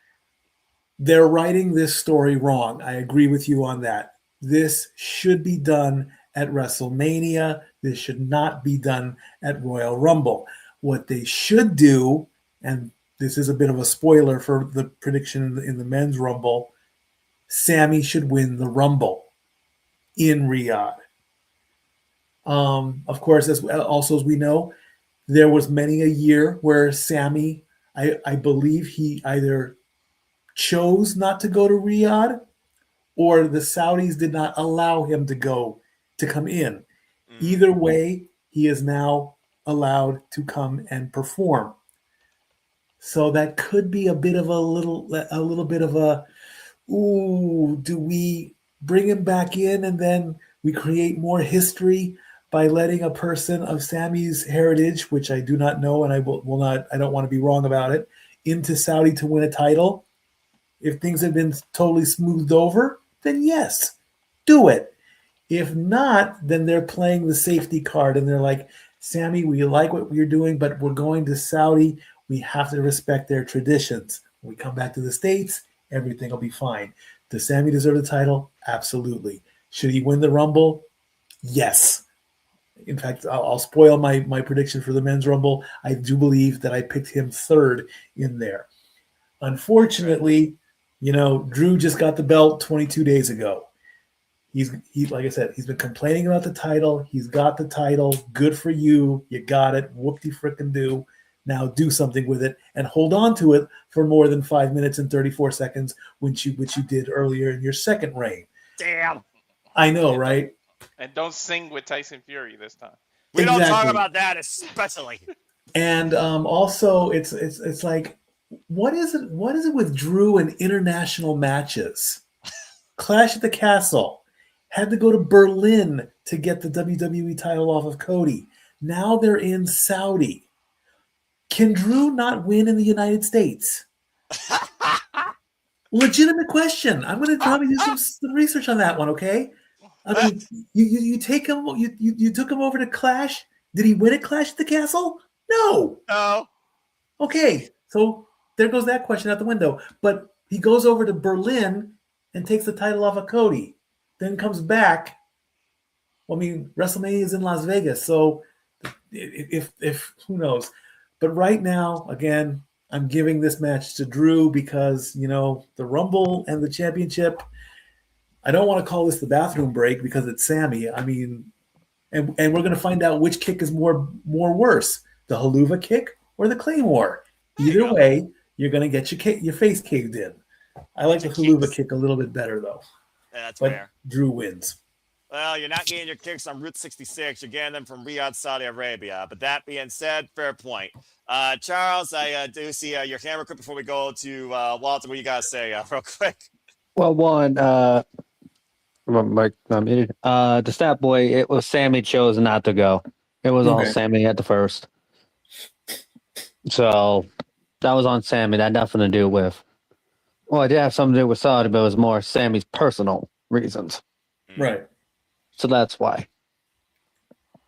And also, damn, Noah, you really had to say Karen? When you were talking about Drew earlier? I mean, if you're complaining and bitching about your place of employment that much, then damn yes. Still, there's a lot of other. Everyone else can do that. But Drew just makes it funnier. He's supposed to. All right. Fair enough. Walter, to Step Boy's point, again, we know we got Saudi Mania next year. Much like Cody, who tried to finish his story, though, the same stage, not the same location, it did take 2 years. So for Sami, could it be like, okay, this year's Saudi Arabia. It's not WrestleMania. It might as well be his WrestleMania, Royal Rumble. He loses. Next year at Saudi Mania, does he get his big moment? Could they be setting up Sami Zayn for a similar story like that? We all know how much WWE loves to retcon their shit. But again, that being said, there is one brave soul that did pick Sami Zayn to win. I don't think it was Sami himself. So believe it or not, it is not unanimous in this poll, unless someone did take their picks and botched. Again, more power to you. But go ahead, Walter, your thoughts on this. That one person wasn't me, but Yeah. I do think they might pull it as a surprise because they make it such a big deal that he's never beat Drew one-on-one and that he's undefeated in Saudi. That's the other thing. But yeah, I think you tell the year storyline of him chasing it and he wins it. He wins next year Royal Rumble and then goes on to Saudi Mania. The only problem I have with that is you never know what can happen with a year. You got this now, you know, pull the trigger if you think that. But, oh, there's always next year. People say that in sports, a year passes fast, but a lot can happen. You just never know. He can get hurt. His career, like, look at Kevin. Like, if they were going to say, oh, we'll wait till next year, Kevin almost broke his neck. Like I always feel like I hate when they do that. Like, if you got the chance now, just do it. Why wait the year? You can't risk doing that. But I guess they just have the faith in him. But, yeah. Sami, and then it would make more sense to win the title in Saudi. And I believe he's Syrian. And the reason he wouldn't go over there at first is really just how they treated Muslims in Yep. Saudi. Yes, that's So- that's the reason. That's the reason. I remember those days. Still I questionable mean- to this day. Continue. There were a few people with morals that didn't want to go over there, but money speaks with that deal. But you know, whatever. Not for me to But judge. yeah, yep. Drew's winning. Like I believe 1% chance maybe of Sami winning, but Drew for me 99%. So brave soul, whoever that was. Good luck to you. Yeah. All right. We'll figure for that, Walter. Well, Emmanuel, that being said, we should not also count out the WWE Championship changing at the Royal Rumble. Talking about John Cena, your favorite, John Cena beat the phenomenal AJ Styles, won the top Royal Rumble, and then lost it that same year in the Elimination Chamber. So could they do something like that again? Not necessarily flip-flop with the two, but could Drew lose the title here to Sami? Could Sami lose the title in the Chamber, Drew or not? And Sami gets his moment, but he doesn't go to WrestleMania as champion, but neither does Drew as well. Could that also be another situation here? But that being said, you close things out. Your thoughts? Is it unanimous again? Or you're going to be the odd one out? The Rock also beat CM Punk at the fucking Rumble for the title. Yeah, but that one was just a whole different level of I know. Go ahead, Manuel. Yeah, like I think Drew's gonna win this for sure as well. Like I know it's kind of boring, like everybody's unanimous, but yeah, not even a month in. Are you kidding me? Come on now. Come on. Go ahead. Continue. I'm sorry. yeah. I'm about to say, like hit the Yu-Gi-Oh theme song because that one person is me. That night. What? I play my manual. You fucking idiot. This is why you're never going to win There the it Princess is. League. There it is. No, I just joking. I was not one person. Like I said, like Okay, I was about to say, what the hell? But that one person played the manual card. Good for you to get my one and a kind card. But yeah, like there's no way Sammy's gonna win this. Like unfortunately, Sami's saying like I don't think he needs the WWE title, to be honest. People in the like I'm not sure, like it's like a mixed baggage with Sami. Like a lot of people are fed up with the over pushing because of IWC Bark saying Sami Hogan like they don't like his run, like they don't understand the push he's receiving and everything like that. But what a great twist, Noah. Wouldn't be a great twist Sami Zayn wins the title in the Royal Rumble. We see Kevin Owens hug his best friend and then pop up powerbomb. Oh no! Just like not that. again! Not again! You went all the way back to my NXT arrival. Hang on. Oh, that's wrong. Hang on, Emmanuel. That should be Yeah. the end of next year's WrestleMania. Yeah, that I would agree with. But yeah, This year, no. it Again, happens. folks. Retcon. Continue. Yeah, deja vu all happens all over again. Freaking time loop. But yeah, I mean, like, but yeah, like I don't see it, but craziest thing has happened before. Yes. But other than that, like the only two times that I could remember the titles changing is Rock versus Mankind during the I Quit match, and then like you mentioned before, John Cena And AJ Styles. I think, yeah, AJ Styles, and I'm not sure what other match is significant enough that I could remember top of my head that changed title, but it has happened before. Like Rock versus Austin, that I think happened twice. Yes. I could be wrong, but yes, you're right. So, But it could happen. You look at that stream that Walter was watching, you literally see that match on the road to WrestleMania 33, which was, of course, doing the math, 9 years ago. So, yeah, that was back in 2017. Still such a damn good match. And Marl, God, I miss Marl's voice. That being said, Charles, I saw your camera clip before we move on to our main event. What you got to say real quick? We talk about WWE Championship, the changing hands at the Rumble. Yes.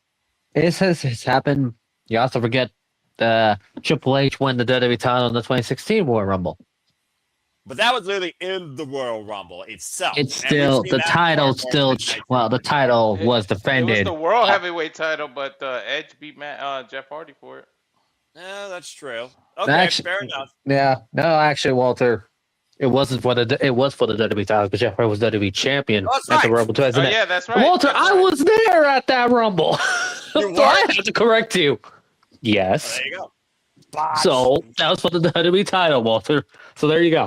That is right. That's when they fucking wanted to do the brother versus brother. Because somebody leaked. Because somebody leaked that Christian Cage was returned to WWE and involved in the Jeff Hardy story. Yep. Yeah, we know how this was. My gosh, that was a crazy ass year. I still remember Jeff Hardy bringing his coccyx as WrestleMania 25. God. That being said, Emmanuel, what do you got to say real quick? According to ChatGPT, it happens 9 times.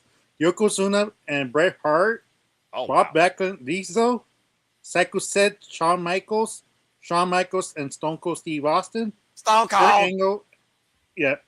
Kurt Angle versus Triple H, Brock Lesnar and Eddie Guerrero, John Cena, Edge, cash-in, and then Roman Reigns, Triple H, but it was doing the Roman match, and then AJ Styles and John Cena. All right, fair enough. Thank you. Thank you for that. Rock and Eddie Guerrero was at No Way Out, not the Rumble. Yeah, right. Well, that being said, good stuff. All right. Well, that being said, Drew McIntyre wins. Sami Zayn. Hopefully your face isn't rearranged. Okay. Well, we had a lot of fun, a lot of great talk, a lot of unique conversations, some outlook on surprises, some humor, but let's go ahead and get down to serious business, because now it's time to talk about what more likely everyone's going to really be talking about by the end of this night in Riyadh, afternoon into the evening here in the States. Let's go ahead and get into our main event. And of course, it is the men's Royal Rumble match. As we know, over half of the field has already been, of course, announced, including but not limited to last year's winner.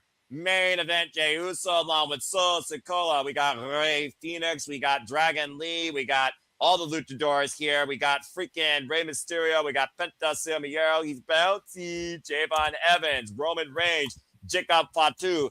The American number, Cody Rhodes, looking for 3 Royal Rumble wins, by the way. Of course, 2-time consecutive Royal Rumble winner. The entire vision, yes, folks, the entire vision. What the fuck?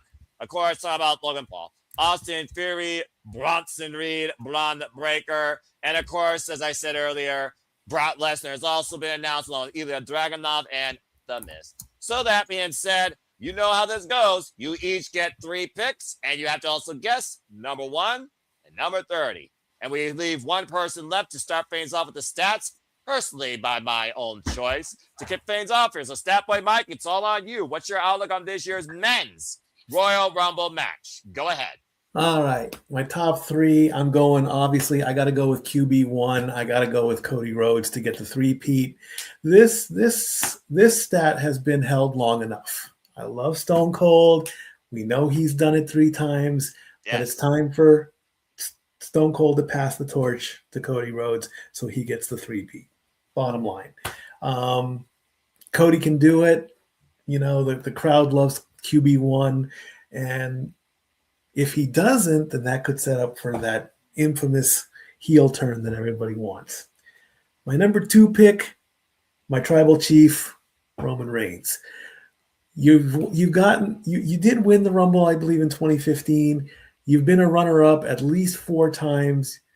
Why not come back, do it again? This time, win. Do not be a 5-time runner-up. I don't want to add that stat to your book.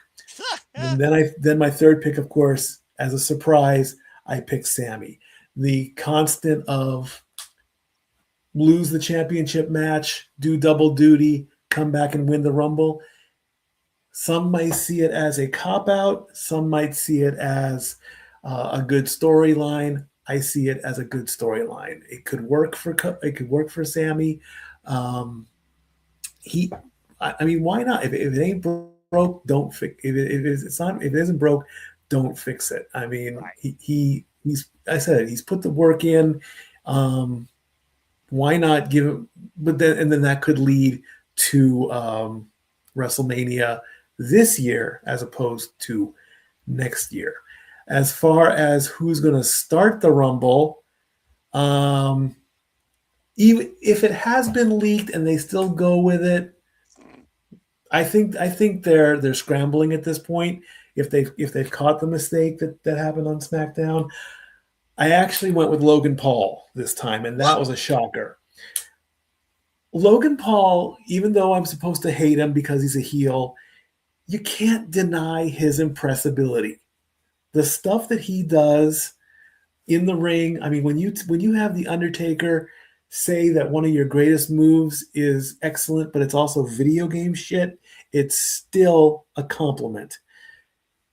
Why? I have no problem with Logan being the Iron Man. Why not? I mean, if he can back up with a talent, I say go for it. Really, that doesn't really mean he's going to win, but hey, get the booze out of the way, and then have Logan come out number 1 if they are playing the scramble card.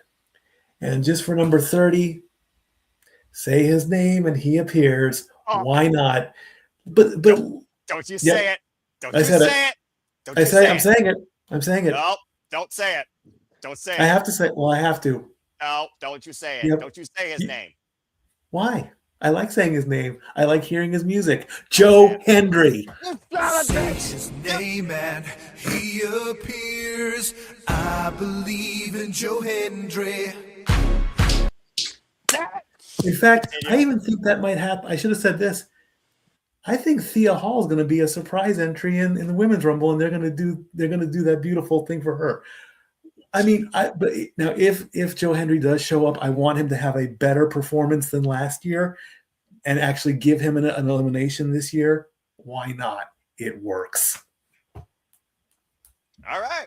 Well, fair enough. A thinking standpoint, Mike, for setting the landscape for the Men's World Rumble. And I also saw a message that you have to, power down or, get on out of here. And yeah, I do want to get up pretty early in the morning and check the roads, because I still do the ride sharing stuff. So, let me say this to everyone who is affected by the winter storm. If you do have to go out, please be extra safe. Otherwise, stay at home and watch the Royal Rumble and watch our coverage. Also, Noah has allowed me, of course, as part of the Simply Reliable Studios and Casa D18 Studios watch along of the Super Bowl on February 8th. We are doing football squares. It's the classic game where you pick a square, and based off of the scoreboard, you could earn a cash prize. We are doing $10 a square. Half the money goes to the channel. Half the money is up for grabs. But we made this announcement on Monday. As of tonight, we've only had 15 squares claimed. I'm not too happy with that, I understand. If the Storm is doing it, that's fine. But I have had a talk with Renegade, and he has said that if things do not improve by midweek, we're not going to do it. And everyone who has played will get their money back. That is like I really don't want to do it. I really wanted to bring this back for this season, but if it doesn't happen, it doesn't happen. So please, if you want to participate in Football Squares, we're going to be on the channel tomorrow. I'm going to make one final plea, I think, on Greg Cherry's show, and I think we're still discussing a Super Bowl preview show on the 4th. So please, please, please get a hold of me on Facebook, or even get a hold of Walter. He'll get a hold of me. That way we can get these squares sold, and everyone can have a chance to win a few extra dollars. But like I say, if it doesn't get any better by Wednesday, then we're going to make the decision and we're going to pull the plug on that, and everyone gets refunded. I love you all, family, but I need to crash out and tap out. I'll see you guys tomorrow for certain. In fact, I'm going to upgrade my ESPN app so I can follow along and watch the Royal Rumble with you guys and be there as part of the show. I love you all. It's nearly 1 o'clock in the morning. Stat Boy is out. Thank you so much, Stat Boy. You and Stat Girl stay warm, and we'll see you for the Rumble. You bet. And then the floor. All right. Well, you heard his initial thoughts. And again, folks, support Stat Boy Mike when the sports bar is open. As of course, he, Canadian Connection, and others here. They engage in other forms of sports, non-combat sports, outside our UFC expert. But they cover, of course, football, hockey, and yes, he will be covering the Super Bowl. So join in that fun if you can with his Super Bowl squares. Sounds like a fun little competition. And good to see City by the Bay, as always, my brother. And again, thank you everybody that's tuning in live right now. Again, if you haven't already, subscribe to all the feeds that are currently hosting this channel. Share the feeds, tell a friend. And again, I hope that you all enjoy the discussion. Also join the Predictions League. That being said, Walter, let's go with you, man. Before you give your picks, let's go ahead and look at the pool right now and see what their primary is. For their top pick, the names right now branched out pretty much are, well, this is probably going to be pretty common for everyone's primary pick, I'm sure. Bron Breakker, Cody Rhodes. And the most with near 20 of them acknowledge him, your tribal chief, Roman Reigns, right now. His top tier picks for Men's Royal Rumble winner. So, Walter, it's on you. Your 3 picks to win, and your number 1 and your number 30. As, of course, he checks with the misses and other stuff. He also might be working because he works 20%, 365 all the time. Oh, no, I finished working already. I'm watching Dynamite. I'm catching up, and I'm at Ciampa's part. That's... Yes. Let me just say this real quick. Fuck you, what episode of Dynamite. And stay tuned, folks. We'll be coming Dynamite again. We'll be going down under in Australia for Grand Slam. That's the next time. Go figure the fucking one we don't cover is fucking debut. Walter, let me just go ahead. Continue programming. Let me just go ahead and say this real quick. We here at the Super Level Studios endorse being your top tier coverage for professional wrestling, but we do not cover TV regularly. If you want that to happen, there has to be some certain milestones set here at the Survivor Studios that we fulfill to get further wrestling coverage on a weekly basis. Otherwise, I highly recommend go check out Denise Salcedo. And so yet a NoDQ for Aaron Rips, who still recaps Raw, SmackDown, and AEW. And now back to register schedule programming. A figure for that, Walter, that's sub though. And again, you guys the Ciampa, welcome to AEW. That being said, Walter, it's on you. Your 3 picks, and your number 1 and your number 30. My number 1, I just thought about today after watching SmackDown, that weird backstage segment. So my number 1 person who's coming out number 1, not my pick for the Rumble, is Damian Priest. Because the look on his face when he drew whatever that number is, which is, why would you only have one person draw a number, by the way? Everybody else just gets to go when they want, and Damian Priest had to pull a number. That was a stupid segment. But anyways, with the look on his face, I think he drew number 1, and that's why our truth told him he can go again. But I'm thinking Damian Priest is going to be number 1. And then I think number 30 will be Brock Lesnar. But I'm kind of debating that, because what I really feel like they should do is if you're gonna make a big star on a debut, you got Hobbs coming. He did sign with WWE. We just don't know when he's coming. I feel like this is your chance. Royce, I think his name is gonna be, because it's the name of his son. According to what I've been reading. I feel like Lesnar should eliminate a bunch of people, be in the ring alone, Royce comes out, and you have to have him throw Brock Lesnar over the top rope. That is an instant star-making moment. That'll be the top. Not only will the winner be talked about, but do you not think that the Hobbs throwing Royce Keys, whatever his name is going to be, throwing Lesnar out in his damn debut when after Lesnar already threw 5 or 6 people out, would that not be like the talk of the town? Like, would everybody be like, yo, I got to pay attention to this guy? It's an instant star-making moment, and I feel like you should do it. But I'll still say, I say he's coming out 30 because he's part-timer, and they're not going to want him in there too long, so that's my other thing. But I hope they do what I say about how my number 1 pick, of course, Bron Breakker. I went with the normal. I just feel like it's his year, and he should do something that his pops or his uncle was never able to do. Number 2, Tribal Chief Roman Reigns. And the number 3 is going to be a shock to everybody, but Obafemi is my number 3 pick. Ooh. Yeah, I feel like a debuting Obafemi, you could make another star-making moment with him. His first Royal Rumble appearance. No, is this his first? Yeah, it will be his first. Yeah, it would be, literally. Yeah, his first Royal Rumble appearance, and to win it, I mean, not too many people besides, the first single-digit ones can say they won their first Royal Rumble. So that'll be a huge, huge impact if he did it. So those will be my picks. All right, fair enough. And I'll say this for City's point, because we know Obafemi is in the Rumble. It's got to be somebody as big, as meaty, as threatening as him. I'm right now thinking, though, considering we know the Iron Man of the Royal Rumble is the ring general, and he will be in it regardless of the result of that career-threatening match, where, again, for those that are tuning in, we all went unanimous, by the way, that Gunther's winning. I can see Gunther eliminating Obafemi, and maybe that sets up a program for those two down the line. But if he's going to be on SmackDown, it would be poetic for Cody Rhodes to actually be able to do it, since Cody Rhodes didn't beat him since Drew McIntyre threw that match out. So that's my thought, City. Just you can use Royce Keys to do that too. I mean, that actually sounds even more normal now that I think about it, for all sorts of reasons. I like the way you think. All right. Well, that being said, Walter set his ballot.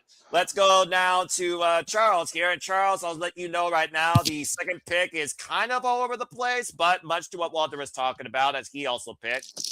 Good selection. Pick Tribal Chief Roman Reigns. We got Gunther. We got a couple of Jacob Fatus. Yeah, I know what I mean. But primarily, many people have Bron Breakker as the secondary, not the primary. So what do you got, Charles? Your 3 picks, and your number 1, your number 30. As far as, time for the winners. Number 1, it's going to be Roman Reigns. And also, like how we're forgetting, there's somebody else that's also a 2-time Rumble winner in this thing too. Randy. Like, they're just... Yeah. I like how people forgot about that. It's like, He's just coasting. Just coasting through. Just like, damn. That tells you much about people thinking of Randy. Like, wow, people. I forgot he was a 2-time Rumble winner. He could also do the 3-peat. Him and Cody are the only 2 that could do the 3-peat in this match on the men's side. That's a good point, actually. And we did see Randy Orton and Cody Rhodes confronting each other on SmackDown. As far as I'm concerned, those 2 still have a legacy to fully define. And the last time these 2 faced each other one-on-one was, ironically enough, Saudi Arabia for King of the Ring. Where Cody decided to not beat Randy straight up. If you remember, the turnbuckle. He exposed the turnbuckle, if I remember correctly. Just saying. Yes. Randy hasn't forgotten that. He's just waiting to get Cody when he's not expected. And also, as far as like, don't trust the Viper. Yeah, but that's what today. Here we go again. Great. As far as Stat Boy's comment goes about Cody being loved, he's been getting more mixed reactions. People are starting to have their problems with Cody, so... Too much Cody? Yeah. And also, I think people want him to be a 3-peat Rumble winner. No. Cody can win the chamber. Have some bullfur in the chamber with Jacob Fatu could be in the last 2, and then have Drew show up and just say, nah, pull some bullshit. Oh, jeez. We had people get screwed over in the chamber. That at least has happened multiple times, and it will make sense. You're correct. It makes sense. I'm not going to argue that. You are absolutely correct. Continue. Yeah. And now as far as my second pick goes, I expect to be Jacob Fatu. Oh, wow. And we still, I still made it clear, I do expect two triple threat matches to happen at Mania. One for the Wall Women's title, and the other being for the WWE title. That's going to have involve Jacob Fatu and Cody Rhodes and Drew. You either set it up by the Rumble or the Chamber, which I prefer the Chamber. Depends if how it goes. Right. We'll see. But as far as that, my number 3.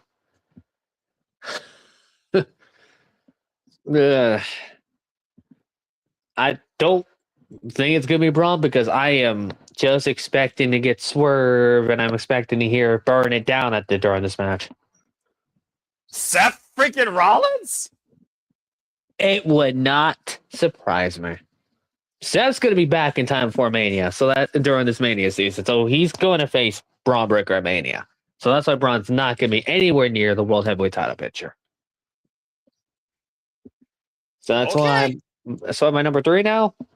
I expect it to be screw it. Freaking crap. Brain's going. Card. His brain's going. Brain don't work. Yeah, Randy Orton. There you go. Just for a random sake. All right. Fair enough. And also, what the rule made you just say? Because I got from me off. I said play the Emmanuel card if you don't need Manuel, don't tempt me. You're gonna just lose it literally by the next turn. I'm just saying. Exactly. But as far as who starts our number 1, let's get the crowd yeeting. Last year's Royal Rumble winner. I mean, you know what? That's a fair shout. You want to start the crowd hot? Now Jey Uso come out and start freaking yeeting. There you go. That's literally the best way to start it. And as far as number 3, it will really depend on what number Roman Reigns or Brock Lesnar comes out as. Honestly. It would really depend on them. Well, you only can put one name down. You got literally less than True. 13 hours. Also, I'm calling it now. I'm ready to hear Break the Walls Down at number 30. What? You think Chris Jericho is actually going to show up? Yes. I agree he could, and then he could disappear to finish the tour in February and then come back right before exactly. WrestleMania. I'm going to go as far as pick number 1 and 2. Look, Priest is going to be number 1 and Mr. Iguana is going to be number 2. Oh, God. Yeah, I did hear Mr. Iguana apparently is in Saudi, so... and also I did hear about Powerhouse Hobbs has also traveled to Saudi too, so... And Finn Balor's probably there as well, ready to pick someone's spot, despite the fact that which is going to be... Yeah, but I agree. And also, yes, we need Mr. Iguana. You know what? I need Mr. Iguana and Jey Uso to be number 1, number 2, just for the hilarity's sake. Of Jey Uso looks so confused, but he's just like, accept it. And make the Yeska go eat. Fucking tell me that would not be entertaining. Definitely for some audiences, but I will just be scratching my head and trying to focus on the monitor, but the task is at hand. All right, fair enough. Thank you for that, Charles. And I knew that this was going to go off the rails during the man at some point. I agree. Look, Emmanuel wanted me to play the Emmanuel card. I'm like, nope. You should be the one playing that card, not me. I'll just stick to my Dark Magician. All right, well, thank you, Charles. That being said, Emmanuel, you're next. As far as the wild card or the Emmanuel card pick, the third choice, all over the board here right now. The majority are actually going with LA Knight. Yeah. We got Jigga Fatu. Y'all know what I mean. Gunther also up there as well. And some other Femis, along with other names skewed out, including someone picking Seth friggin' Rollins. So let's go ahead and get your 3 picks and your number 1 and your number 30. Go ahead. All right. I'm going to probably change some of my picks. because the Soren spoiler, if he had not seen the internet land. Don't trust the internet. That's all I gotta say. No, I mean, it's actually proof that I've seen that too on screen. That number one is Bron Breakker. I actually saw the picture, and I had Bron Breakker as my number one entrant in this Royal Rumble. Just spear everybody. Yeah, I was thinking to myself, to see his face. He's gonna try to eliminate the most, try to break that record, the Kane record. I think it's now the Roman Reigns record. I think Kane still has the overall record still. Okay. Braun Strowman has Roman Reigns record. Okay, Oh, what's yeah, Eliminations. Yep. how many eliminations in the Rumble? Yeah. 31? Yeah, it was Kane. What are you talking about? How many participants? Elimination. No, eliminations. Oh, eliminations. I think it's 17 held by Roman Reigns. The first person who had the longest was 12 by Kane, and then Roman freaking demolished it. Yeah. By 13. No, 11. I think it was 12. Braun broke that. Yeah, Braun just came out like a bat out of hell. And the greatest Royal Rumble nonetheless, too. So actually, record of points. Well, again, do we count that still? Because this is traditional Royal Rumble, not that. Well, records did get broken during that, so. Fair enough. Anyway, Emmanuel, continue. But yeah, I have my number one pick as Roman Reigns. You could easily saw either match, to be honest. You could put Roman Reigns versus Drew McIntyre. That way Drew gets finally his victory over Roman Reigns, because he's been complaining a lot that he's been screwed against Roman Reigns a lot. And now he has no bloodline. He has no more excuses why he cannot defeat him in a one-on-one match. So it's possible to see that match. You could also see Roman Reigns versus CM Punk. Now that's a money match. That's a night 2 main event. I can't believe that hasn't happened yet, honestly, now that I think about it. Since CM Punk's return, that has not happened yet. Yeah, exactly. So that's they why sure teased it a few times, though. Yeah. Right? Yeah, they teach a lot doing more games, so that's why it makes sense why Roman Reigns might win this Rumble. To be fair, they've also teased Cody and Punk 2 Royal Rumbles in a row. Yeah. Like I said, in my forum, I put Bron Breakker as my number 2 because if the vision is really everybody's gonna try to help him out, makes sense. And it's kind of like mathematical, like group people, like factions, like Bailey with the damage control. Ugh. You had Evolution winning that Randy Orton, Ted DiBiase Jr. and Cody Rhodes.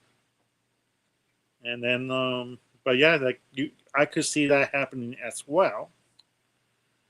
And then my third pick, I think I put Gunther versus CM Punk. And right back from SummerSlam. Yeah, and he has CM Punk beat Gunther, and he needs that. Seeing that rematch wouldn't be as bad, but yeah, those were my 3 picks to win the Rumble. But I might change it in there tonight if I think differently. But because the screw up as number 1, because like I said, I had Bron Breakker as number 1. But you know what would be more fun? But you know what would be more funnier? Not thinking about it. No. What? The Gran Americano as number 1. Oh, there it is. And number 2, the Gran Americano 2, Shada Gable. Chad Gable should come out as himself and then unmask the other one. Okay, And that then, I actually could get behind. Yeah. Fucking El Grande Americano. Ah, damn it! I hate that's a thing. And the Connells are a thing. With Tyler Payne. Thank And you. They might use. I hope they don't eat up 3 spots and use all 3 of them. Oh, I guarantee you they Well, will, because W's that damn lazy. Yeah, they're gonna use all 4 spots. 2 Americanos and then Chad Gable and Ludwig Kaiser. Oh god, it's a Spider-Man meme taken to 4 dimensions. All right. If they do that, the only way I forgive him is if Chad comes out as himself and eliminates all 3 of them. God. Well, I guess that's one way to correct the universe. As long as he stays Chad Gable. All right, Manuel, what's your number 30? Number 30, I had Logan Paul. Oh God. Blech. That they did last year. Again, they repeat shit, so I mean. Yeah, they repeat shit. Yeah.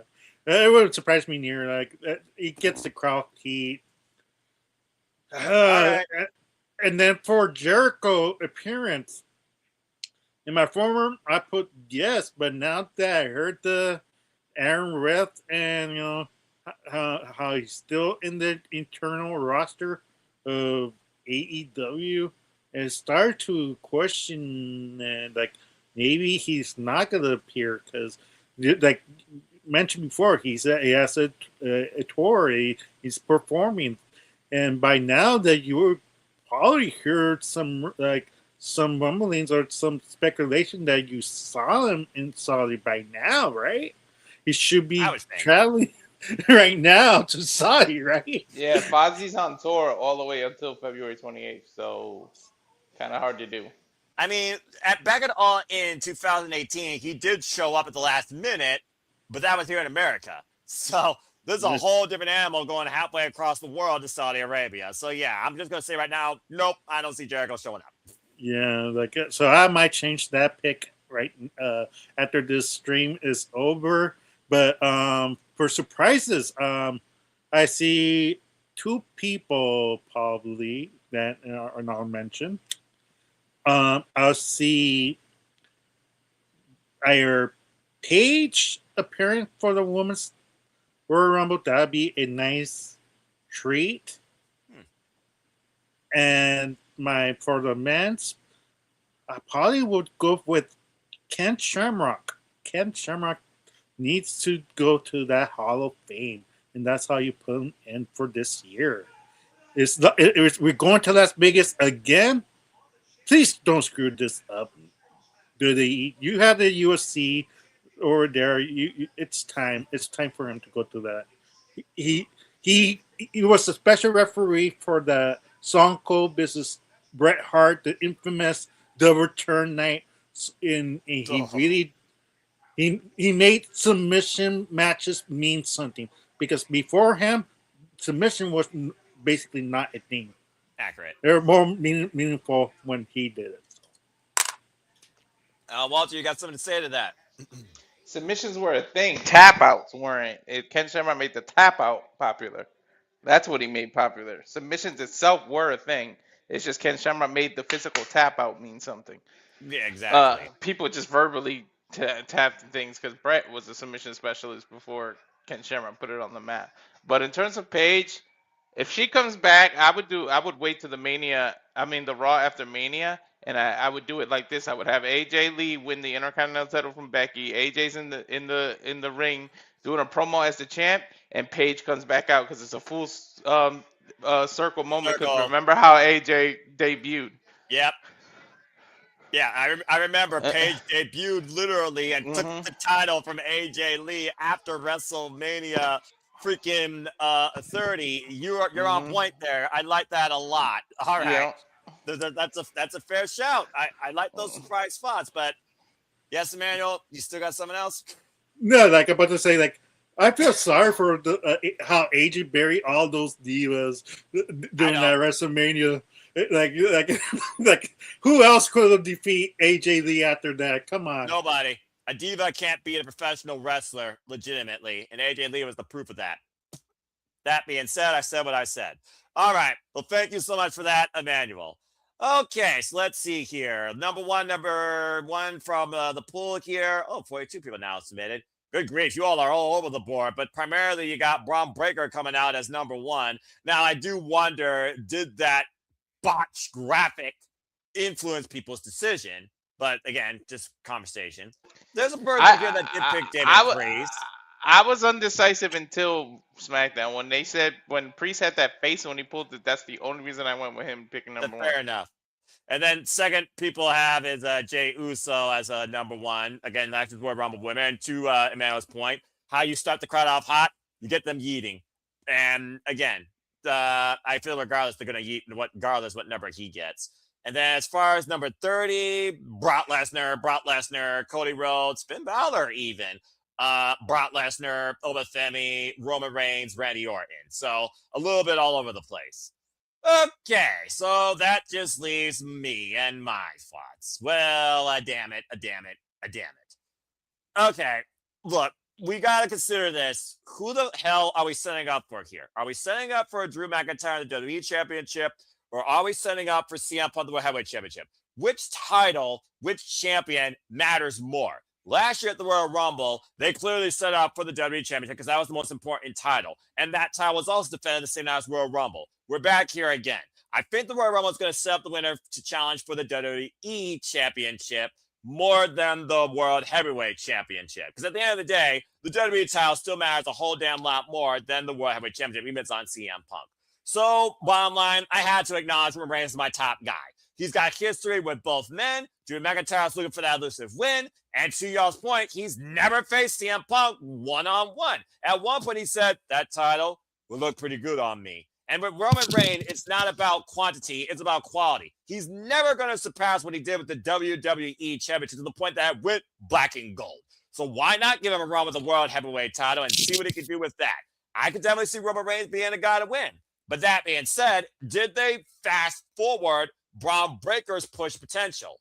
Jury is out, but I think Bron Breakker does have a chance to win it again and go after Punk one more time. I don't think the WWE by a long shot, so Bron Breakker was my second. I don't see Bron Breakker going after the WWE Championship or going transfer pool to SmackDown. I also don't see them running Bron Breakker and CM Punk back at the Mr. Champion, despite the fact she's in Chicago, and you would think by now these two would be in a Chicago street fight, LOL trope. But I got Bron Breakker as the second. As far as the third, I want LA Knight to get his moment so damn bad. Randy Orton legacy makes a lot of sense. He's looking for number 15. And also, he has history with Drew McIntyre. But I look at number 3 as, yeah, know what I mean? I want a first-time winner. I want somebody getting that main event shot for the first time ever. I did go with Jacob Fatu. I think Jacob Fatu, after saying that Drew McIntyre was the one that knocked his teeth down his throat, he owes him a receipt. How you get the man a receipt? Last year, he beat LA Knight for the United States Championship. Give the man the shot for the WWE Championship. We talked about how we saw Jacob Fatu as a future main eventer.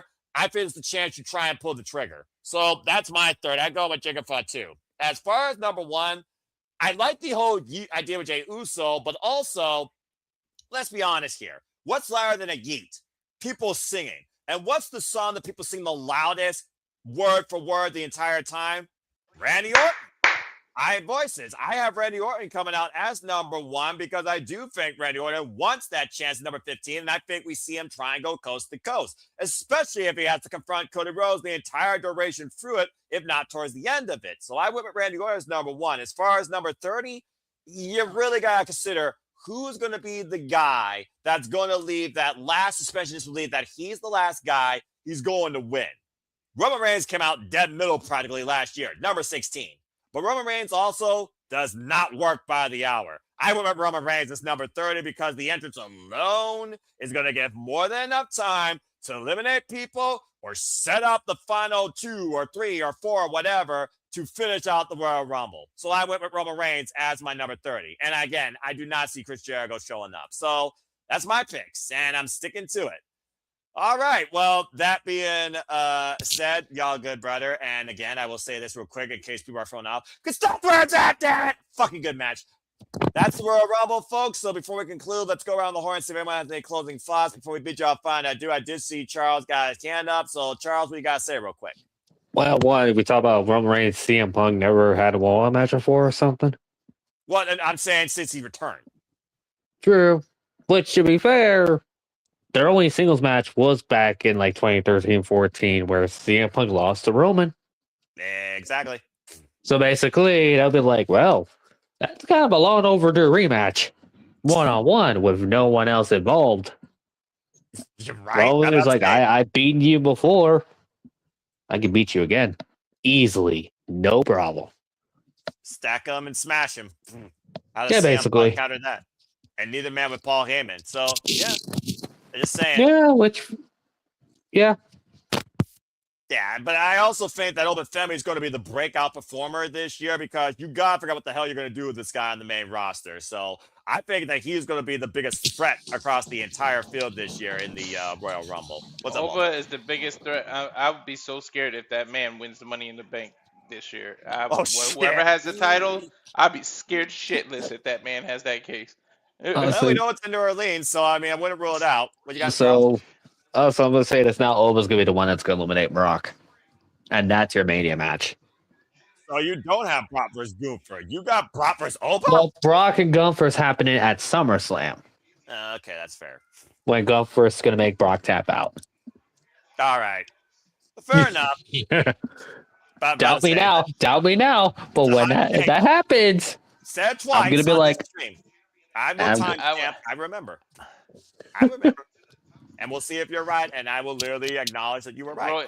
I would say Royce versus Brock would be just crazy. Well, they're going to do all the... But it sounds like Brock has at least 3 matches left, it sounds like.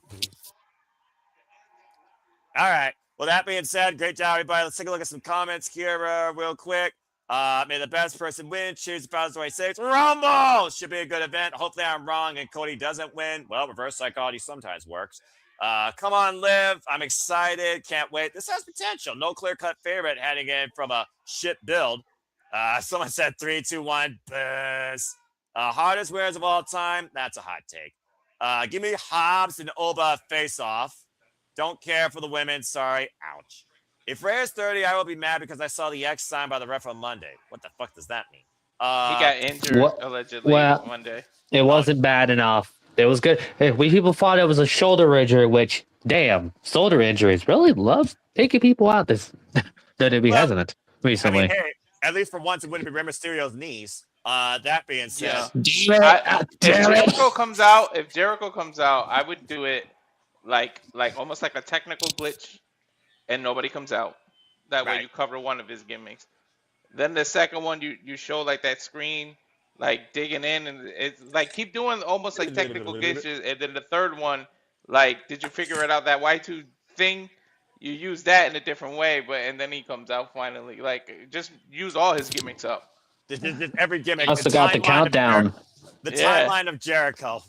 As soon as like gets to 6, so the countdown just starts after all that normally, and then it just when it gets to 5. Yeah, and that's when you hear countdown. As soon as it gets to 5, and then what's when.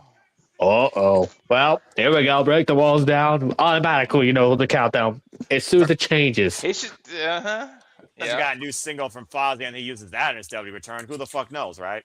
But I mean, it's a fair shout. I like the idea. It's a fair shout. Two injuries. Yeah, I'm about to say there was 2 injuries. Like one was in Raw with Rey, and then tonight, like there was actually a video fan recording of Roxanne Perez getting carried out by Raquel. Yeah. Yeah, can we not have injuries? This is professional wrestling. It's part of the game. Damn it. And by the way, especially on the Mania season. Well, just any company, by the way. I mean, shout out to Bozilla, by the way, who is suffering from an ACL, and she needs surgery. She will be out for a period of time. I wish the best of recovery for the most powerful European powerhouse. Maybe becoming more powerful because I want to see her and Megan Bain tear it up in a Stardom ring. But that being said, you know what? I know it's a 15-hour flight from Tokyo to Riyadh. Yes, I looked the shit up. But I would love if fucking Evil debuts. Evil? Walter. Yes. Walter. What a love of. Hang on a minute. Why not? You made Charles go silent. I'm scared. Hey, no, can can I play my one and only the Emmanuel card that also outlandish that it will not happen? Fucking hell. A special appearance of my favorite wrestler of all time. You know, you can name him. Is the one, the mighty, the longest reigning light heavyweight champion of all time, Gilbert. Goldberg's son has a better chance of showing up and confronting Gunther than Gilbert does in the Royal Rumble. Walter, never, ever bring up his name again. I already yelled at Nick. They changed his name. Apparently,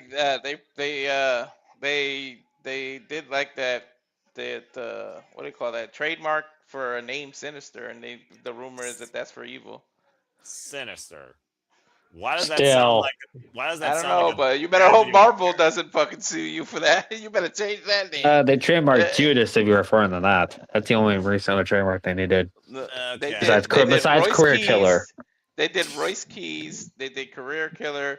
They did Sinister. The rumor is Sinister is evil. Royce Keys is Powerhouse Hobbs. Obviously, Career Killer is Gunther. And you said that they did Judas too? Well, there you go. Yes, they did Judas. Oh boy. Well, again, WWE and their namesake and the Death Rebeling defines the quality I would stay away of the from product. I personally would stay away from Sinister because Marvel might sue your ass. I mean, Jade Cargill. I mean, hell, she's the most boring champion in WWE, and she's still don't call him Mr. Sinister. There you go. That's Gilbert Sinister. No, that's his name. Technically, that's his name. In the X-Men, his name is Mr. Sinister. So as long exactly. as you don't put Mr. You just gave WWE a cheap ass idea that AI is gonna probably mention to them to do now. You realize this, right? Anyway, it is what it is. Other comments? No evil on my screen. He can't be that. Ash is probably gonna disagree with me on that, but that's the only time I'll disagree with Ash. Ash, you're batty, but sometimes even you are a dickhead. So for you, he should have a D. He should have a D in front of the word evil, huh? Devil. No, I don't think Walter was implying that. The most whack ass rapper from Saudi Arabia, Devil. That being said, also Gunther's theme, the theme's got now actually Death Rebel did make this version. Oh, brother hell. That's why it still sounds like Baby Shark at the beginning. Will you stop that? Look, also, I'm just waiting for. I will say, I do expect Joe Hendry to show up in the match. Yeah, just the pop. And again, it's not in the song, but hey, the world believes in Joe Hendry. So there you go. Hey, and he gets rid of the Miz, and there you go. Move on. Yeah, you did. Well, Miz is trying to save. And then Joe Hendry probably gets instantly eliminated by Brock or Roman. Just like he got eliminated by Roman last year. Hey, that hug everybody's talking about with EO and Triple H, it might be because he told her, hey, I'm going to sign your husband or boyfriend or whatever evil is to EO. Oh, God. She might have been that happy. Any TNA representation or Triple A representation in your opinion, or are they going to keep it plain WWE?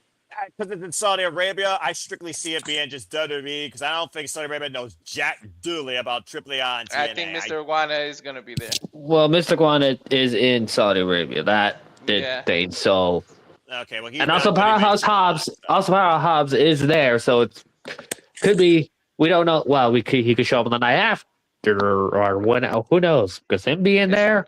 Oh, is Raw going to be in Saudi too? I don't think so. Actually, more think nah. It's not. So. Be back in the States. Yeah, as soon as the show's over, everyone's gonna get the fuck out of there. I think as long as that plane don't get stuck like a few years ago. Let's not jinx that. I don't think we have to worry about that this time. Thankfully, which yet again, I don't know how that's gonna work because I don't know if that were to happen. It's like, well, we can NXT is kind of awkward because we have no GM. Yeah, they almost got a skeleton crew down there, almost as bad as TNA. Oh yeah, anyway. I can't wait to talk about that in shenanigans. Like, hey, that plane being stuck was not that bad. We got the Adam Cole business, Daniel Bryan doing that SmackDown. Baby. Yeah, and then we got the and then the Survivor Series thing that year was I had Roman Reigns versus Keith Lee. I wasn't complaining about that at all. let's be honest, that was the best Survivor Series since. And NXT kicked the main roster's ass, and they rightfully should have. Also, I think, did Ray and Brock at that What the Survivor hell Series. is Keith Lee? Is it a heart issue that he's I dealing don't with? know, honestly. I really hope he's okay. I leave people alone to whatever they're dealing with. That's not my I hope business. he's okay, because if he tries to leave, AEW is gonna slap so much extra time on his contract for injury. I think it's just this weight. And honestly, Tony Khan, unlike others, he actually does care about his locker room, and he's not that vindictive. But according to the contract conduct of the wrestling business, I do see your point, because sometimes you just don't have a choice. You either buy out the contract and lose money, or you tax time on and finish out the contract. But I think with Tony Khan, there's a bit more of a sensible judgment. I remember one time he had a heart complication, so I'm hoping it's Correct. not that. But Yeah, I don't think I think it's going on 3 years since he's been on TV. I believe you're correct. Again, I don't know. And I also don't think we're going to see a DMD either. Someone else also said AJ Lee shows up and eliminates Becky. Gunther better not get beat flat, whatever that means. WrestleMania 42, here he comes. Powerhouse Hospital debut. And someone put a question. That was me that said that. Oh, nice. Will the stadium make it through the entire PLE? Is there a sandstorm? I don't know. Okay, But then there's I'm some going to... big ass pieces that they brought over. I hope they structured it correctly. You know, I think there's a reason why over half that stadium was empty during SmackDown. I'm just saying. But anyway, hopefully it's not. I think it was stadium. I think it was a different part of the arena. Yeah, that's different the arena. arena next door. It's next door. Oh. Yeah, so at least, because I was gonna say, it'd be crazy. I wouldn't want to spoil what the arena could they look like. Nah, they use Day before. They use the arena the next door. Okay. Yeah. Okay.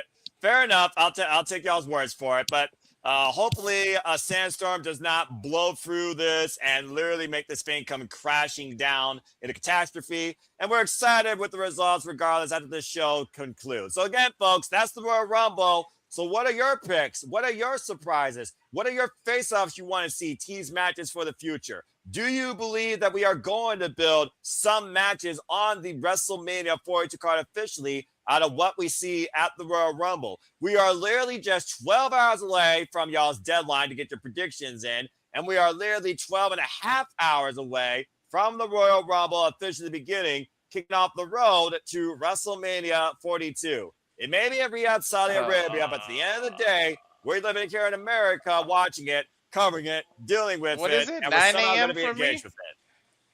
What's up? Is it 9 a.m. for me? No, 11, right? Yeah. Okay, Walter having trouble with math time zones. Walter, Yeah. 11. It's 11. It's 11. It's 2 p.m. Eastern Standard Time, bruv. 2 p.m. Eastern Standard Time. So 11. Well, 10:30. Yes, 11 a.m. We start a little early. Well, we're not ridiculous like WWE. We're not going 2 hours early because fuck that shit. We're going to go maybe an hour early, and you Yahoo's going to do that because I'm not on pre-shows. I don't want to go a whole hour. Come on, man. Half hour is good enough. Okay. I cannot hype 4 matches. I can't hype 4 matches up for an entire hour. You know, you could be like WWE and just plug every sponsorship, unless you just do something like I did, where I just put our logo and put down this, because this is simpler and better. And I don't want to go the TNA route and put the fucking commercial on 30 times. So, Walter, don't remind me. At least they have done better this time around. That's because it's not live, Charles.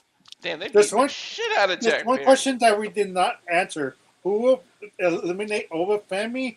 I think Obafemi will get eliminated by Hobbs. I said Cody, just to put that thing full circle. Nah, Obafemi's going to get the everybody team up on him. Elimination. Yeah, Just to make it's gonna be like Oba, 10 just to people. make Oba that dominant of a threat. After he eliminates Brock, by the way, too, it's like, okay. It might be him and Brock eliminating each other at the same time.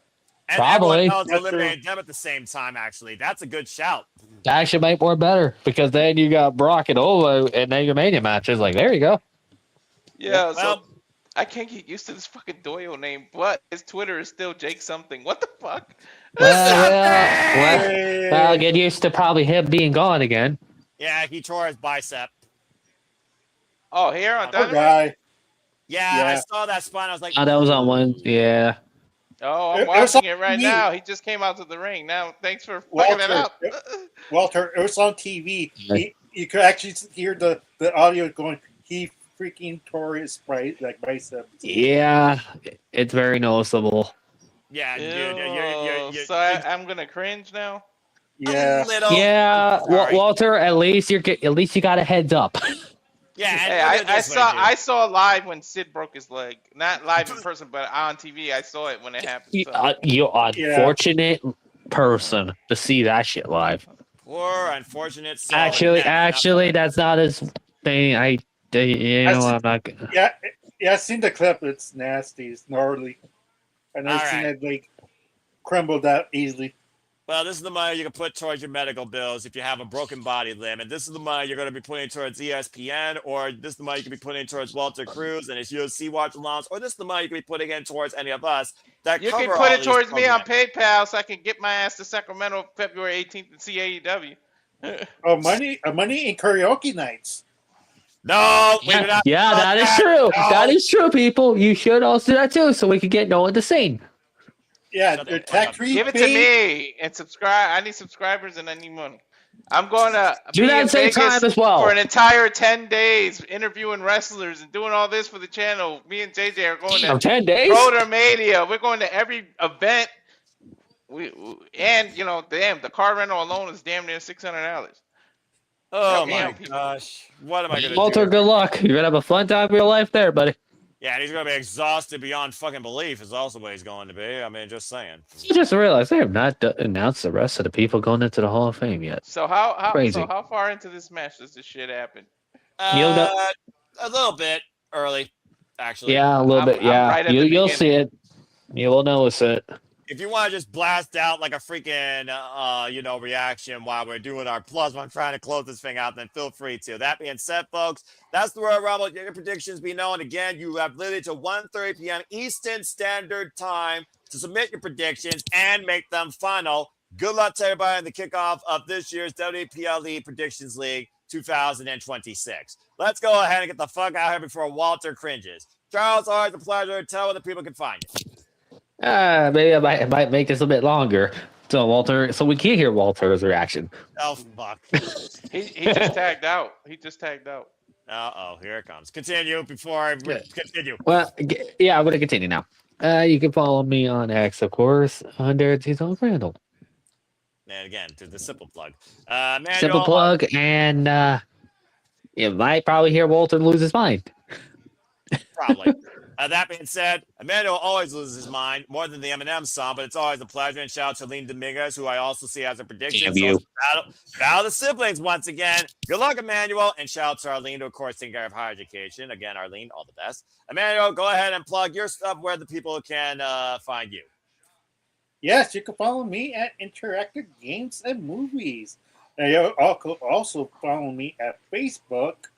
Emmanuel Dominguez. You could follow my sister Arlene Dominguez at Facebook as well. EDM7324 at Instagram.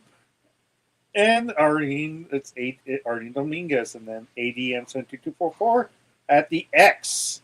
But yeah, if you want to play like board games, like for example Clue or anything like that, just message me or just say I want to join the live streams. Like I'm looking for players. I mean, like I want to. That's what the highlight. It goes interactive. If no people want to play, how can I be interactive?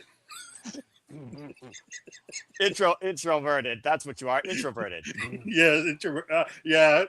I gotta be rebranded the whole thing. Introverted games and movies. But yeah, after the Rumble, I gotta be playing on live my favorite Royal Rumble year. I gotta keep it at mystery. So if you want to join along, hit your peacock and join along and from top to bottom, I think it's a pretty solid Royal Rumble. So let's see if you agree. If you disagree, maybe you have a favorite year, more better than mine. I mean, 2007, 2008, 2001, even last year's. There's been some good Royal Rumbles, and then there's ones that we don't mention that we rather forget because they were just goddamn awful. That being said, for that, Manuel, thank you. Walter, always a pleasure, man. You got a hell of a call this coming weekend. Go ahead and tell where the people can find you and plug you because, again, you need subscribers, you need the money. You can find me at Rage of Wrestling on YouTube, Walter.Cruz.940 on Instagram, and on X at Walter Alex Cruz. And there's a VIP package for only $67 in Sacramento. It's fucking AEW. Thank you for being a family company. Amen. All right. Again, in all the experience, folks, you would not regret if you're a professional wrestling fan. Simple as that. Get back to Ohio. Give me a pay-per-view, damn it. Anyway, to Tony Khan, I'm asking. Fuck. I'm in a picture. Restaurant quality, picture-in-picture, or picture. Like how I thought for a second he saw the spot for a second. No, it's on restaurant quality, picture-in-picture. The fuck television. That being said, wait, this is DVR. I can fucking forward it.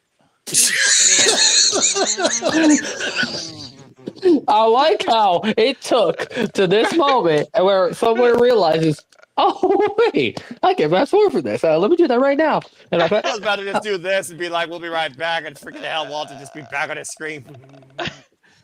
That was great. He has to tag Doyle back in, so I don't know.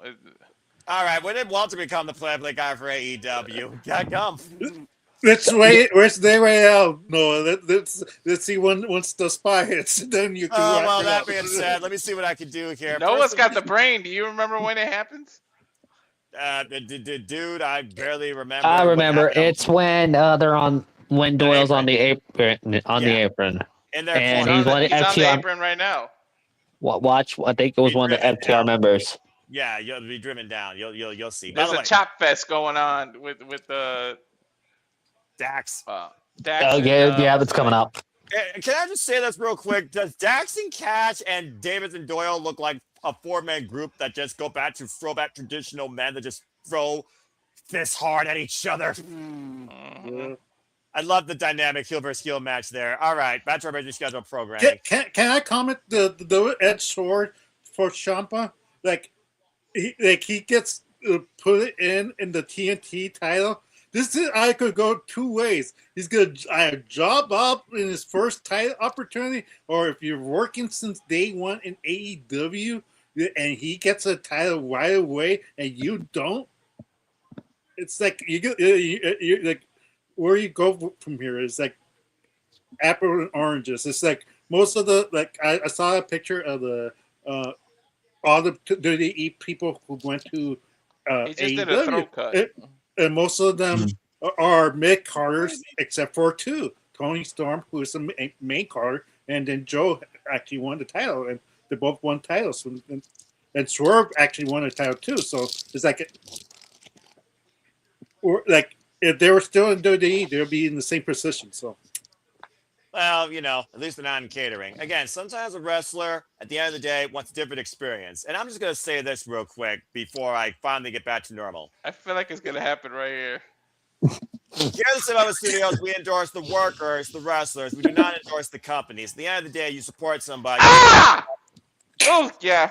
There it is. There it was a DDT out of the corner. Yeah. Oh, there it is. Here at the Cinema Studios, you support the workers, you support the journey, not the companies. This has been a simple message from the Simple Man. Thank you and good night. Okay, I'm simply rewinding it. Walter screamed. Oh, it's cut. It's his own doing. He held onto the rope to take the impact of the DDT. Well, now for more of our sponsor. Listen, as somebody who trained in wrestling, it's his own fault. He held onto the rope to take the impact of the DDT, and they pulled him. Yes, thank you for that, Walter. And that is your injury report, courtesy of Ritz Bits and the Rage of Wrestling, Walter Cruz for AEW. That perfect reaction. There you go. We stayed on the air, folks, to hear that. You sure it was just his bicep? That shit looked like his shoulder popped out. Well, the bicep. Shoulder, but I'm not a doctor. It was the bicep. That being said, we'll talk more about injuries, the state of the business, and other stuff on the Saturday Shenanigans as I try and close this thing out. As Walter's enjoying his All Elite recap after not seeing this incredible episode of Diamond on Wednesday. So again, also cringing at they injuries. Went to the immediate finish after that. I'm surprised this dude kicked out from the splash. Well, again, you probably didn't know how bad it was fully until got Yeah. a certain point. Exactly. AEW, where wrestlers work and You people can tell wrestle. they're telling the referee something because he keeps fidgeting with his earpiece. And I'm going to fidget you all off the screen a little bit if you don't let the man in the suit speak through plugs as I'm trying to Sorry, go. It's all right. It's all right. I endorse it, but also know who's in charge. Again, folks, stay tuned for Saturday Shenanigans after the Royal Rumble. We'll talk about so much madness and more. You think this is something? Wait till JJ hosts this moderate conversation of Wrestling Madness, 11 p.m. Eastern Standard Time live here at the Super Reliable Studios. We are not coming collision because it is standard television. So again, we will see you for AEW when we go down under in Australia for a Grand Slam. If you do want to hear more of my voice and see what else I have to deal with and moderate and try and keep on the rails, follow me if you choose at The Simple Man, at The Simple Brand, YouTube and X, at InFoster9016 for all things wrestling. It's also how you keep up with prediction leads, prediction league updates, and also our predictions post-show with stats of our own and predictions post-mortem, me and Papagino. Shout out to the moderator. Follow Papagino, of course, you see right there. A great friend, great streamer. He's one of the real ones, definitely. He wasn't here, but I mentioned him again. The Renegade Wrestling JJ Williams. Follow him on the social medias. As you see there, Renegade JJ Williams, Casting Studios, RWJJ Williams, Casting Studio. You heard what him and Walter are going to do during WrestleMania weekend in Las Vegas. We actually have some interviews coming up for some of the Polda Mania talent. So stay tuned for more on that. If you haven't already, get your tickets for Polda Mania on the X. Follow Edward San Antonio to get more information, or the GCW Collective, as Polda Mania this year is part of the GCW Collective. Get your tickets today. Tickets are still available. Again, What the fuck also, are you doing, Mox? Oh, sorry, no. No, you're fine. Forgot I wasn't- You know what? And also, that's a good question. That being said, Tatilla, of course, she's always staying mighty with Power Rangers and wrestling content. Follow her at Rangers with Wrestling on YouTube and on the social medias, as you see there. And from the Pink Ranger to the Yellow Ranger, don't be a dickhead. Get part of Barry's Army today, our Canadian friend who's seen the Pro Wrestling fan. Again, shout out at Dash, Barry for Wrestling, X, and YouTube. Follow her. Stay tuned. We will be covering the New Beginning in Osaka and probably doing some sort of preview discussion before then, too. So please stay tuned for more on that. As here at the Survivor Studios, we look to become your one-stop spot for professional wrestling coverage. Follow all the channels, all the friends, all the feeds, and follow Dominguez as well. And that's all I got to say for now. So what you got to say? Don't forget, February. Oh, yes, that's right, because we also are going to do a special side project. Thank you. While we love AEW, and it reminds us of the magic that was captured in what Shayna Baszler even said was the peak of professional wrestling probably ever. We are going in February to take over, as we literally will cover each and every NXT TakeOver show from the best era in professional wrestling and WWE history, the Black and Gold. So stay tuned in February where we take over at the studios with all Black and Gold NXT. And I cannot fucking wait. And again, that's all I got to say for now as I leave with this. As always, there are no winners, no losers, no betters, just fans of opinions with this passion we all share. At the end of the day, support one another, respect each other, protect your mentality too, treasure your families, just do live and enjoy professional wrestling. It's truly as simple as that. And I thank you all for tuning in as always. With that being said, thank you so much again for tuning in, even to this aftermath madness that happens here sometimes on this moderated conversation of predictions, anything but.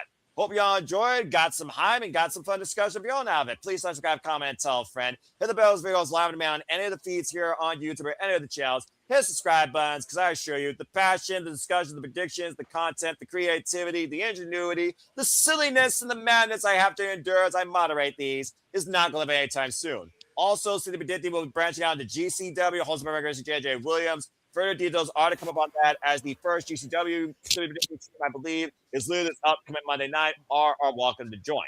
And again, the GCW thing is going on right now. So if you want more updates, follow me on the socials as you saw. There will, of course, be updates for both GCW and WWE following, of course, this weekend and Monday Night Raw.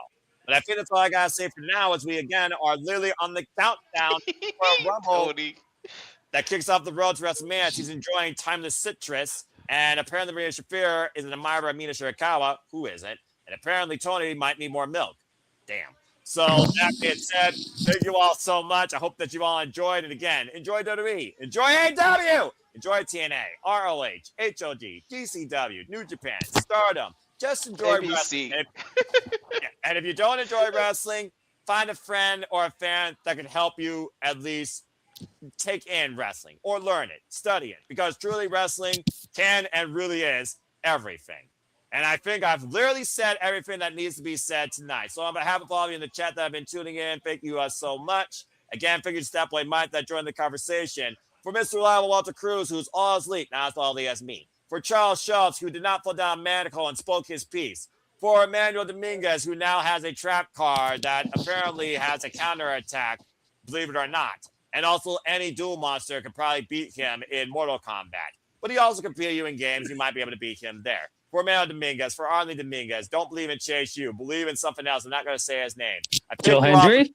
Yes, sir! Fucking Say his name and he appears. I believe in Joe Hendry. What a freaking hell to fucking gag the Joey's killing doesn't know how to freaking preserve anything for their damn life. Freaking money ass grabbing machine that don't give a shit about your fucking wallet or your damn gun opinion. Tune in next week to As the Orange Peels. Do you believe, Noah, that he's going to win the Rumble? You're all fucking idiots. Hey, man, I'm just watching Tony and Cassidy, okay? I know, and you're trying to write a soap opera as we speak better than RJ City, who still doesn't have a graphic. Oh, God. Why What is the fuck does Moxley have to do with FDR? What the fuck was that about? I'll tell you later. Again, folks, we're all late for life, and we love all things professional wrestling, but AEW truly is one of my biggest delights. Thank you all for tuning in. In the words of Kenny Omega, goodbye and good night, bang. And this has been another edition of Simply Predicting. Let's rumble, let's get some sleep, and then let's go watch Collision, because I do think that show's going to be far better as a professional wrestling fan. Don't forget to peel your oranges before you consume it. Well, yeah, stop that! Also, damn, we still need that one match type, by the way, Walter suggested. We still need that. No, we don't. We fucking don't. I'm going to hit the button before freaking Safet puts it in the chat. Have a good night, folks. We'll see you for the Rumble in less than 12 hours. Bye-bye. Oh, You my mean the God. bisexual brawl? Hey, That lesbian Fucking lingerie dickhead. match. fucking dickheads turn me into Roderick Strong. Ah! We're going to yell everybody's name.